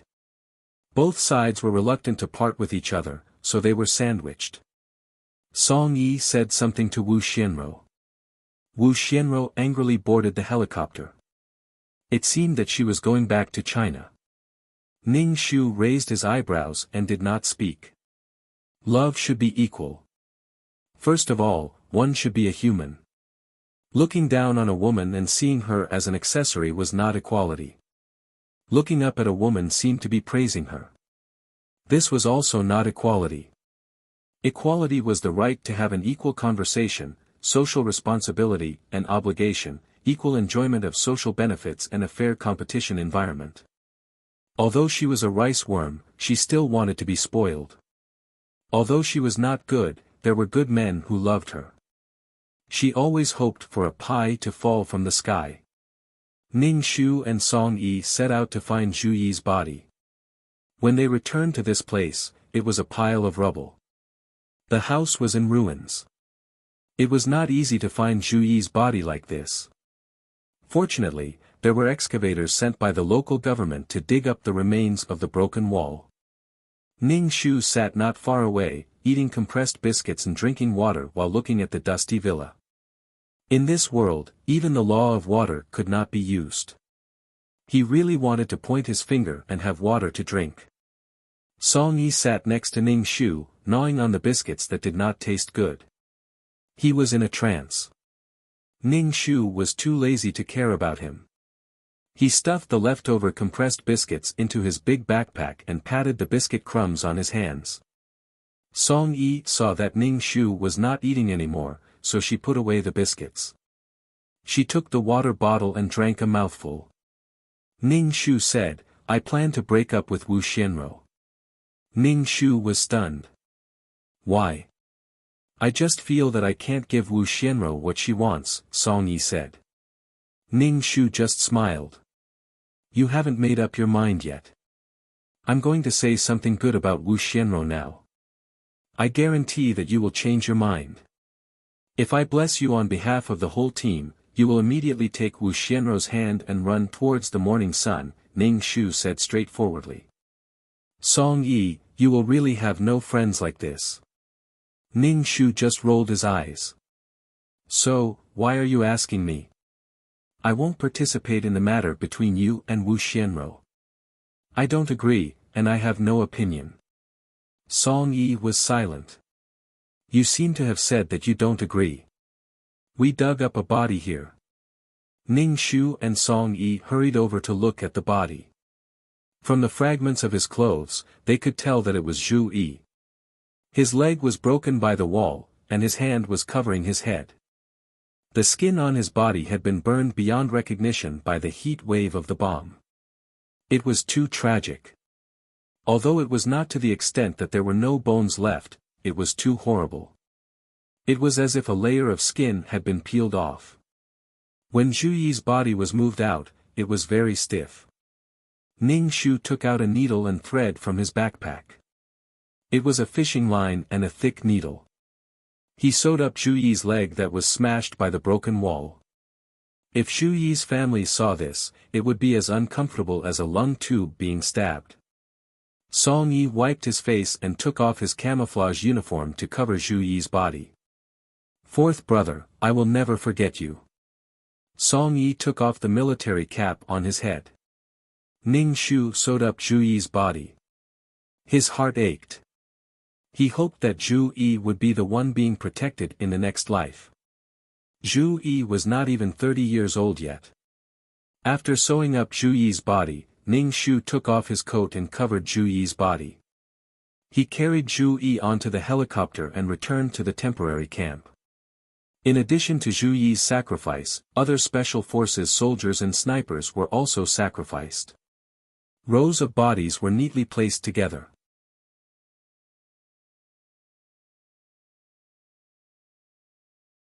Chapter 1747. The bodies of these martyrs were carried onto the helicopter one by one and transported back to their country. Everyone raised their heads, looked at the helicopter, and saluted. Ning Shu felt that something was constantly circling and fermenting in his heart. "My blood will pour on my honor, and I will forge my achievements with my body." Especially when there was a comrade in arms lying on top of them without making a sound.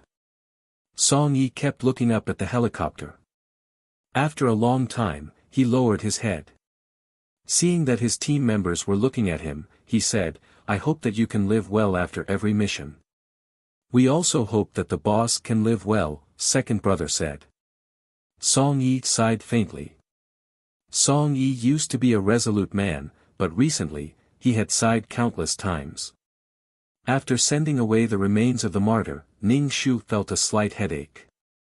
Things happened one after another, and Ning Shu's body could not take it anymore. His nerves had been in a state of excitement. In short, his condition wasn't very good. Ning Shu climbed into the tent and took a nap. He couldn't be listless. In this line of work, he had to be in a state of concentration at all times. If he wasn't careful, he would lose his life. Sharpening the knife won't delay the work of cutting wood. Ning Shu slept for a long time. When the sky was dark, Ning Shu woke up abruptly. There were lights around him. "You're awake. Come and eat something." Second brother waved at Ning Shu. Ning Shu sat down, took out his rice bowl from his bag, and scooped a bowl of fresh soup to drink. "The boss wants to break up with Miss Wu. Do you know about this?" Second brother Ning Shu asked. Ning Shu nodded. "I know, but don't worry. They won't break up. The boss is just feeling guilty now.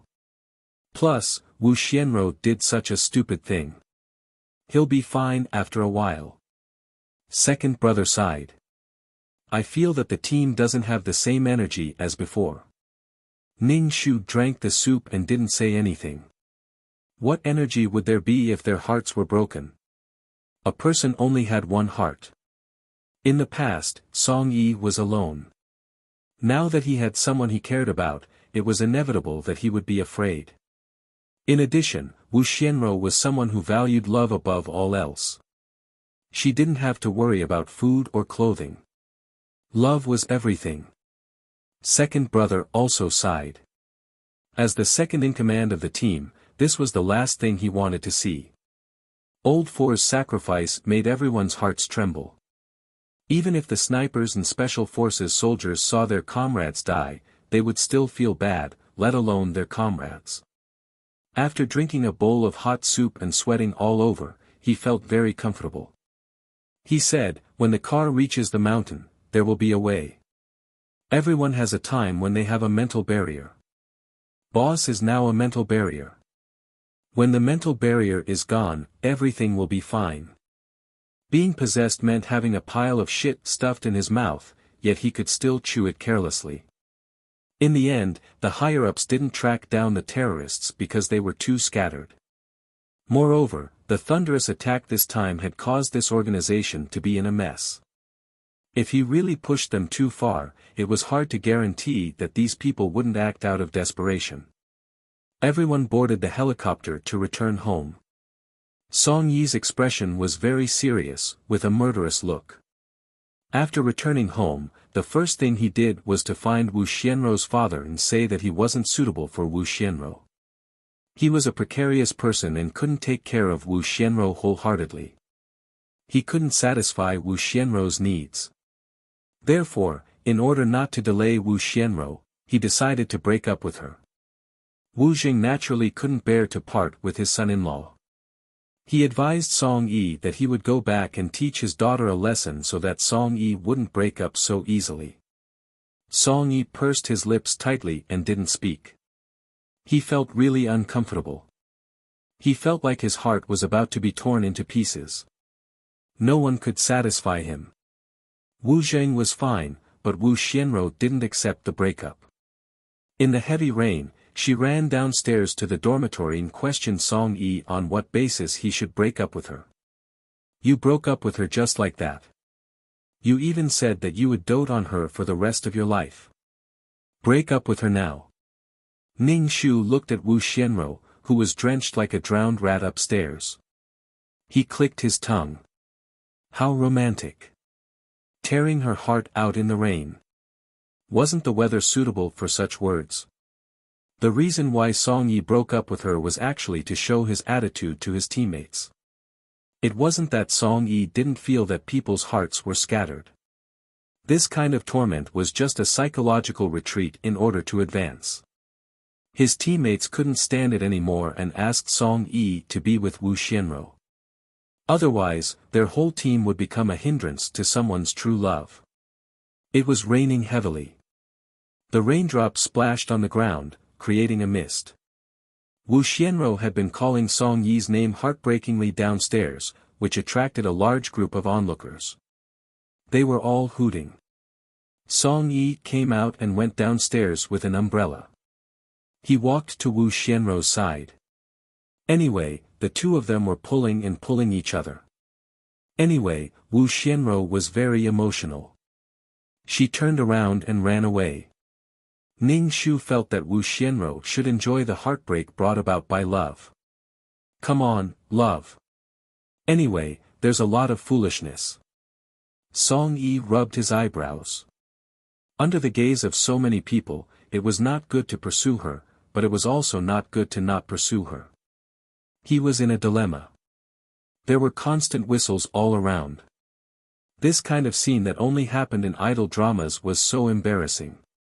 Come on, pretend. Anyway, there's a lot of time. Well, Song Yi actually didn't pursue her. You might lose your lovely wife. Wu Xianro ran against the wind like a drowned rat. The big raindrops hit her face, and her head hurt a little. Wu Xianro was tired from running. When she stopped, she realized that she was the only one. Song Yi didn't pursue her at all. Damn, Wu Xianro suddenly exploded. He was a scumbag, a pure scumbag, they were done for. A luxury car appeared in front of Wu Xianro, splashing water all over her. Wu Xianro suddenly felt wronged. Why was she so unlucky today? Hey, beauty, what are you doing on the side of the road? The car window rolled down, and a man's face appeared. What does it have to do with you? Wu Xianro walked away. The car continued to drive beside her at a leisurely pace. Can you not follow me? Wu Xianro was annoyed.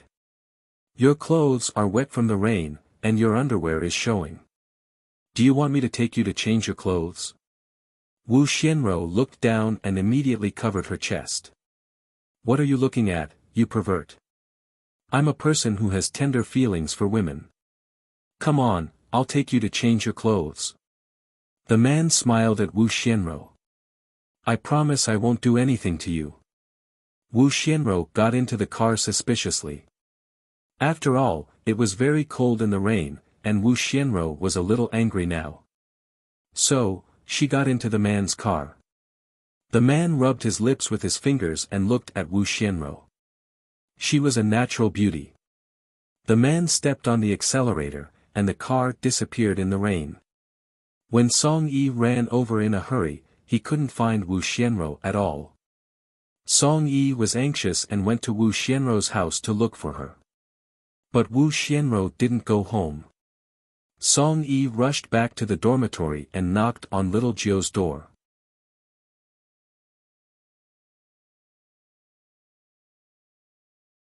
Chapter 1748.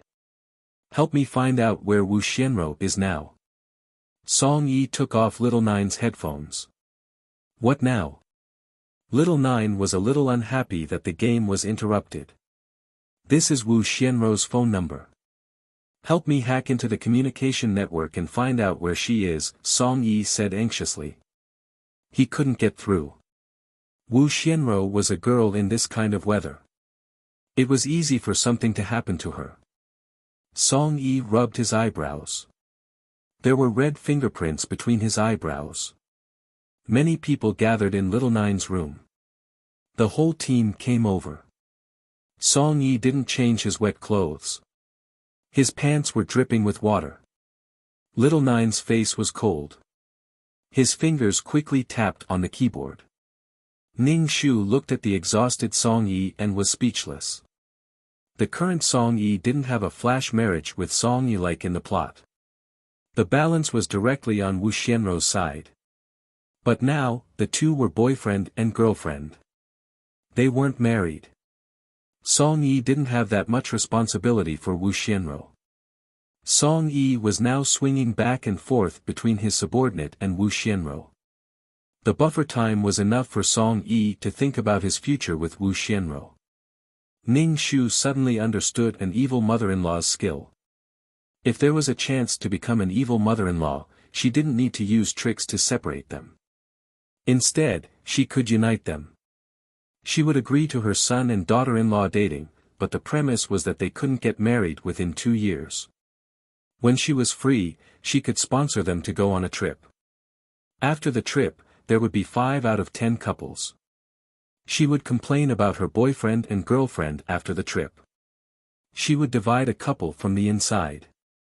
Ha ha ha, Ning Shu's inner villain laughed wildly with his hands on his hips. But on the surface, he was still calm.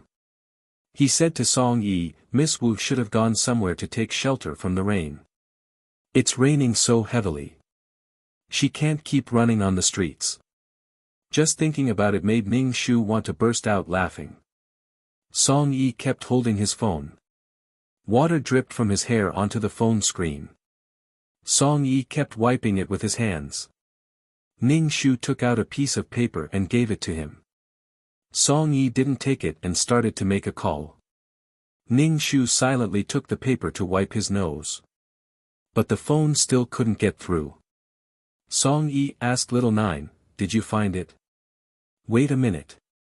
It's a little difficult to use the SIM card to locate the location, Little Nine said. It was not a simple matter to mobilize the communication satellites.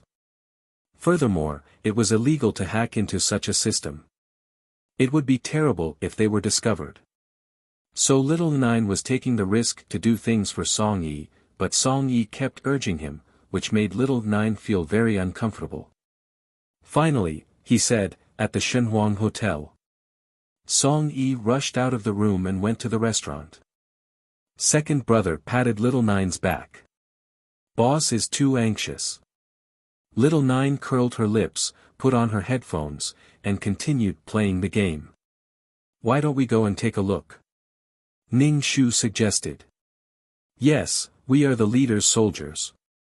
Let's go. The others also agreed. If anything happened, they could also help. Ning Shu went back to the house to get a raincoat and put it on. The group of people ran towards the hotel. Fortunately, the location was not too far away. For the special forces, it was still manageable. When they arrived at the hotel, Song Yi was talking to the front desk. Ning Shu walked over and asked, did you ask where Miss Wu's room is? Sorry, we've already checked. Miss Wu didn't get a room here at all. There's no record of her staying here. The front desk helplessly explained. Song Yi said anxiously, she's clearly in this hotel. It was already not easy for Little Nine to locate her at the hotel. If Little Nine had his own satellite, it would be no problem for him to locate anyone. But there were no ifs.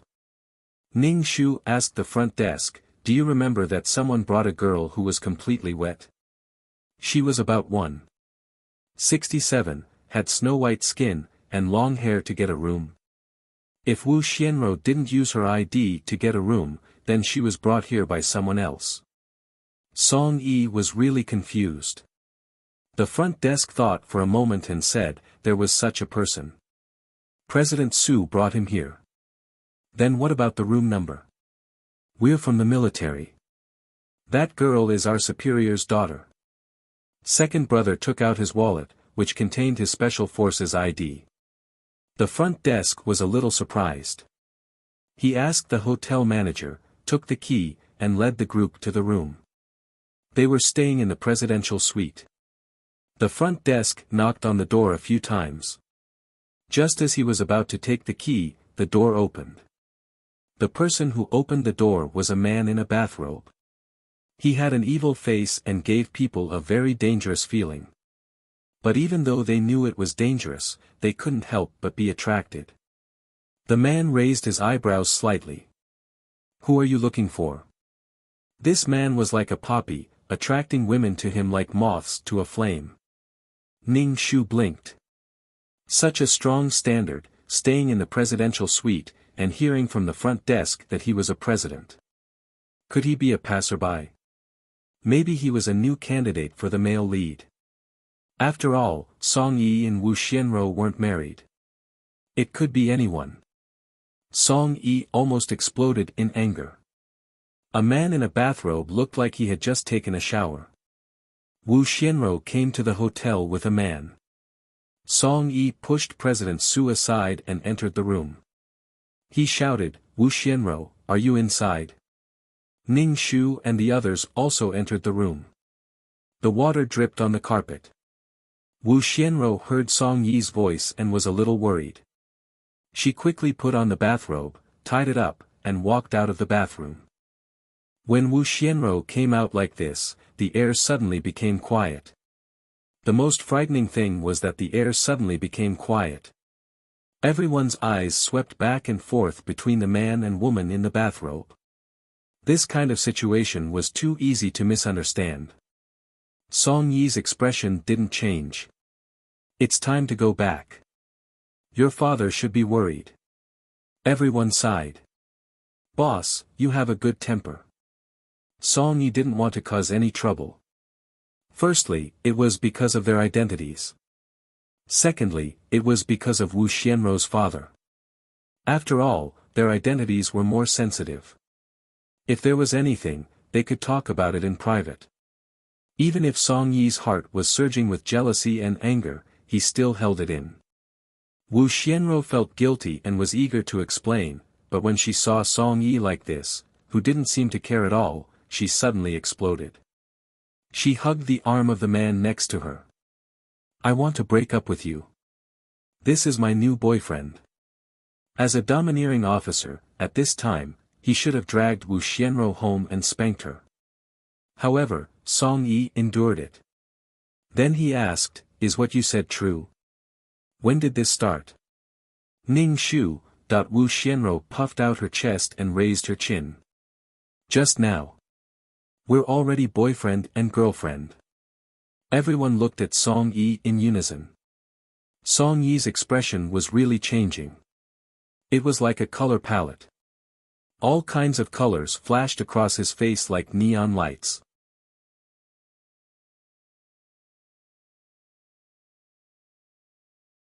Chapter 1749. Ning Shu and the others looked at Song Yi sympathetically. It seemed that Song Yi had been dumped. He had been cheated on and the other party was a domineering CEO. Ning Shu blinked. Had Song Yi been kicked out of the position of the male lead?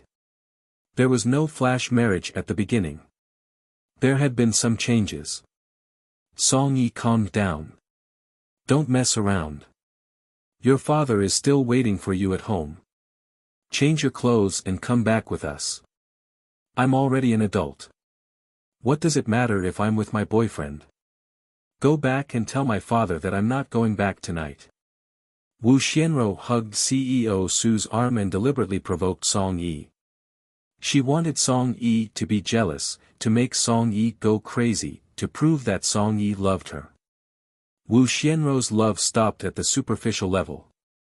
The veins on Song Yi's forehead throbbed, but he still endured it. The patience of a Special Forces soldier was perfectly reflected at this moment. Wu Xianrou saw that Song Yi was still indifferent and immediately exploded. Song Yi, go back.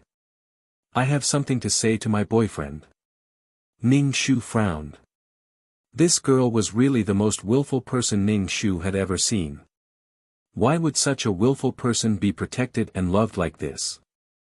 She should be the illegitimate daughter of the goddess of luck. Ning Shu said, Miss Wu, that's enough. Don't provoke people like this. Ning Shu looked at the domineering CEO and said, we're the special forces of the country. If we insist on taking you away, you can't beat us. You kidnapped our boss's daughter. CEO Su spread his hands. So what if you're from the special forces? You're still supported by the taxpayers. I'm a big taxpayer. Are you sure you want to do this? Is it really okay to abuse your power like this? CEO Su winked at Ning Shu with a hint of teasing. Ning Shu was speechless. This person had such a good appetite. He even wanted to seduce her. Wasn't he afraid of being dislocated? Ning Shu said, this is my business. Don't involve you. This is my personal behavior. It has nothing to do with the country. Oh, Ning Shu replied, then took a step back and didn't say anything. President Su winked at Ning Shu. Ning Shu rolled his eyes to the back of his head. This CEO must be a playboy. Sleeping with women was like collecting stamps. If you're not looking at the beauty beside you, why are you staring at me? Ning Shu politely declined this kind of evil and wild creature. Song Yi looked at Wu Xianrou. Are you coming back with me? No. Wu Xianro raised her chin and said. Let's go. Song Yi turned and left. Song Yi walked out of the presidential suite in a raincoat. Not only was Wu Xianro dumbfounded, but even Ning Shu and the others were dumbfounded. Should they leave or not? Ning Shu decisively left. Seeing this, the other team members also left. Wu Xianro was speechless. President Su shrugged at Wu Xianro. What should we do now? Wu Xianro was so angry that she bit her lips and pulled on President Su's collar. Now that we are boyfriend and girlfriend, let's do what boyfriend and girlfriend should do. President Su pulled Wu Xianro's hand away from his bathrobe and asked, Are you a female soldier? Wu Xianro was a little confused. What do you mean? I haven't slept with a female soldier, President Su said. Shameless, disgusting. How can you sleep with someone like Wu Jing? You're so disgusting. Wu Xianro was furious. President Su spread his hands and said, It's like eating vegetables. Although it doesn't look good, it doesn't necessarily taste bad. Disgusting, bitch. Wu Xianro was really furious. Don't be angry. President Su lifted Wu Xianro's chin and narrowed his eyes slightly. He looked very seductive. Wu Xianro looked at his face in a daze. She felt the pheromones in her face and her heartbeat couldn't help but beat. Her whole body trembled as if she had been electrocuted. This was a feeling she didn't have when she was with Song Yi. It was dangerous but fascinating. Wu Xianro's throat trembled. She swallowed a mouthful of saliva and heard her heart beating like a drum. It seemed to be the feeling and taste of love. Wu Xianro closed her eyes tightly. President Su smiled faintly and kissed Wu Xianro's soft lips. It would be a waste if he didn't take it. Ning Shu and the others caught up with Song Yi, who was running wildly. Boss, let's go back and take a look. Yes, that gigolo doesn't look like a good person. If Miss Wu is taken advantage of, how are you going to explain it to Mr. Wu? Everyone tried to persuade Song Yi not to lose the big picture for the small. The rain was still falling and the raincoat made patter sounds. Song Yi shook his head and said, If that's the case, then forget it. I'm just a special forces soldier whose life is in danger. I don't have that much time to accompany her.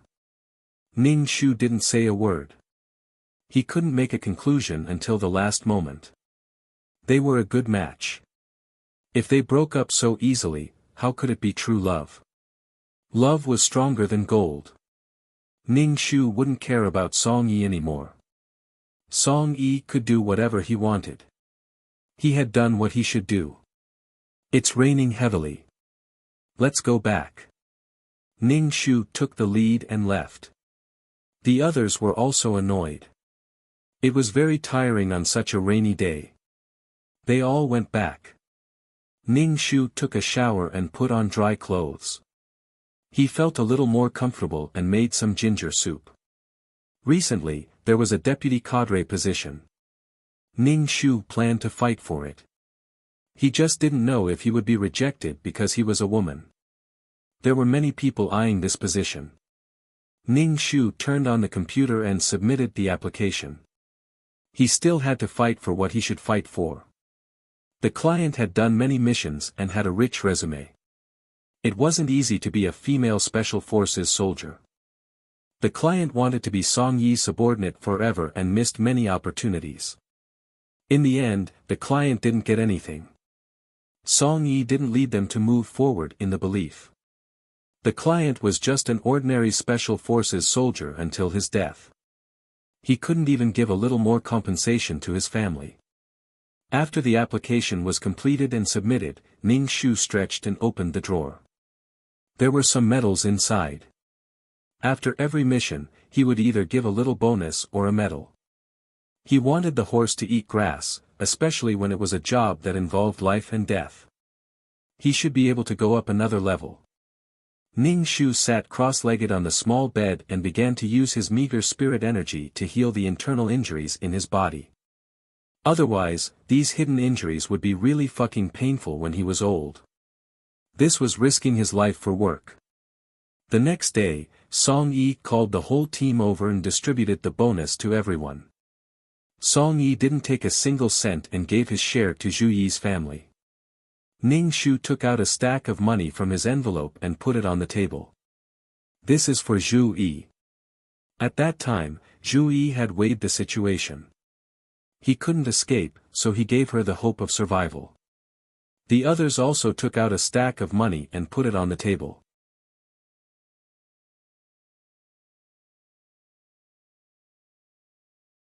Chapter 1750. I remember that Zhu Yi has a younger brother. He's studying in university now, second brother said. Zhu Yi joined the army because his family was a little poor. He could get subsidies for joining the army. He had a younger brother and sister. Zhu Yi was under a lot of pressure too. They're the families of martyrs. The local government will definitely give them preferential treatment. Song Yi wiped his face. I might be removed. I'm not happy with Wu Jingwei because of Wu Xianrou. That shouldn't be. Boss, we've completed so many important missions that we can't even count them with our fingers. They shouldn't remove you because of this. Are your medals and ours fake? Everyone was discussing. Xiao Jiu said directly, you can just explain it to the Wu family. The Wu family can't cover the sky with one hand. Even if they want to remove you, they have to come up with a reason. Ning Shu said, if Wu Jingwei really wants to make an issue out of your relationship, he shouldn't be so stupid. This kind of relationship problem was a big deal to a little girl. But to people who lived in this kind of place, it was just a small matter. It didn't hurt at all. If Wu Jingwei really did that, he would be a retard. If they wanted to catch him, it would be political. Anyway, I have to be prepared in advance. I've offended him this time. Song Yi let out a long breath. It was as if a heavy stone had been removed from his body. He felt as if he could stand up straight again. Ning Shu just said, Wu Xianrou is really willful. Why did she go on such a dangerous mission? And why didn't Wu Jingwei stop his daughter? Doesn't he know the seriousness of the matter? Song Yi's eyes flashed and he nodded. Yeah. Song Yi and his team members were talking in the office. Someone opened the door and told Song Yi that someone was looking for him. Song Yi walked out of the office and saw Wu Xianrou. Her white dress was swaying slightly. Wu Xianrou had her hands behind her back. When she turned her head, it was a beautiful scene. Song Yi saw Wu Xianrou like this. She had something that he yearned for. She was pure and beautiful. There was no smell of blood on her. She was pure and cared for. Song Yi walked over and asked, what's the matter? I'm here to break up with you. We're not suitable for each other, Wu Xianrou said, her face slightly red. Song Yi said calmly, didn't they break up last night? I'm here to officially break up with you today. I know I'm willful and I've let you down, but we can't be together anymore. Why? Don't ask why. Anyway, I'm sorry. You can find your happiness, Wu Xianrou said with her head lowered. Ning Shu strained his ears, trying to hear what they were talking about. To be honest, this was the first time that Ning Shu had seen Wu Xianrou speak so gently to Song Yi. She didn't expect him to be the most gentle when they were breaking up. This official partner actually wants to break up. Ning Shu raised his eyebrows. Did something happen?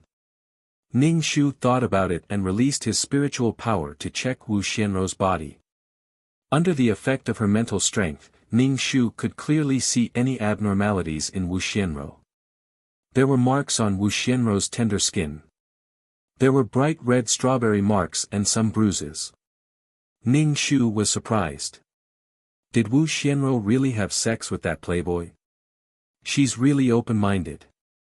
He's a playboy. However, Wu Xianro should be able to make the playboy repent. Then, people would be addicted to her and wouldn't look at other women anymore. Some people were just different. Ning Shu could imagine Wu Xianro and the playboy being together. She fought with the playboy's bed partners every day.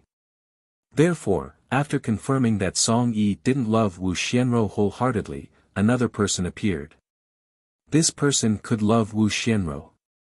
The taste of love. Ning Shu's mouth twitched. Wu Xianro was really favored by the heavens. Song Yi could only end up being dumped, and he had to be crowned with the title of a scumbag. Ning Shu almost couldn't help but applaud. It was too fucking awesome. Ning Shu was dissatisfied with Song Yi, but because he was his boss, some things weren't easy to say. However, it didn't mean that he didn't hate Song Yi. Song Yi calmed down and said, "Wu Xianro, I'll listen to you. Let's break up." Wu Xianro was unhappy again. If the other party kept pestering her, she would definitely be impatient. However, if the other party agreed so straightforwardly, Wu Xianro would feel that Song Yi didn't love her at all. He didn't even try to persuade her to stay. Humans were so contradictory. "Then I wish you happiness." Wu Xianro turned and left. "Wait a minute." Song Yi stopped Wu Xianro. She turned her head and asked, "What's the matter? Please tell your father that you broke up with him because you have a boyfriend." Wu Xianro's face suddenly turned ugly. "You mean that I cheated on you first? Song Yi, when I was with you, I never felt like your girlfriend. You didn't accompany me on my birthday and didn't even give me a bouquet of flowers. I went to find you regardless of the danger, but you said that I was willful and ignorant." Wu Xianro's face was covered in tears. Her voice was full of complaints. Song Yi rubbed the space between his eyebrows. "I'm not worthy of you." Wu Xianro turned and left. Her back view looked strong and made people's heart ache. Ning Shu hadn't seen this type of female lead in a long time. This Wu Xianro looked like she dared to love and hate. She got rid of her scumbag ex, met the right person, and obtained happiness. In fact, she was a self-centered and love-oriented person. She wanted the kind of love that moved the heavens and the earth. Ning Shu chuckled. This incident was still a blow to Song Yi. Ning Shu went online and could always see gossip about the playboy President Su. It was said that he had a new female companion, and the female companion was Wu Xianro.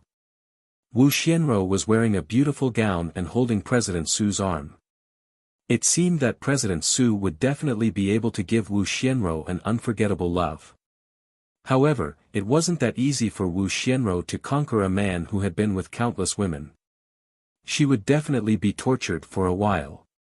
Ning Shu couldn't be bothered with Wu Xianro's matters. Wu Xianro's mind was occupied by the love bug. It seemed that she couldn't live without love. When he had nothing to do, Ning Shu would go and do small tasks. He didn't do those dangerous international missions. However, it was better than nothing. Moreover, he had to go on missions with other teams. Song Yi was hurt by love and couldn't get over it for a while. The soldiers under him were either idle or doing missions with others. During this time, something else happened. Wu Xianro's father was warned. In the end, he was implicated by his daughter, Wu Xianro. She appeared in so many scenes every day. President Su and her were sweet and sweet. He brought her everywhere he went. You're tuning into the Han Li's Wuxia Adventures YouTube channel. We're so grateful for your support, and don't forget to subscribe to join us on this incredible journey through captivating stories. Your generosity through donations truly makes a world of difference, as it's the primary source of revenue that allows me to expand and enhance this channel for you. Thank you from the bottom of my heart for being a part of this adventure.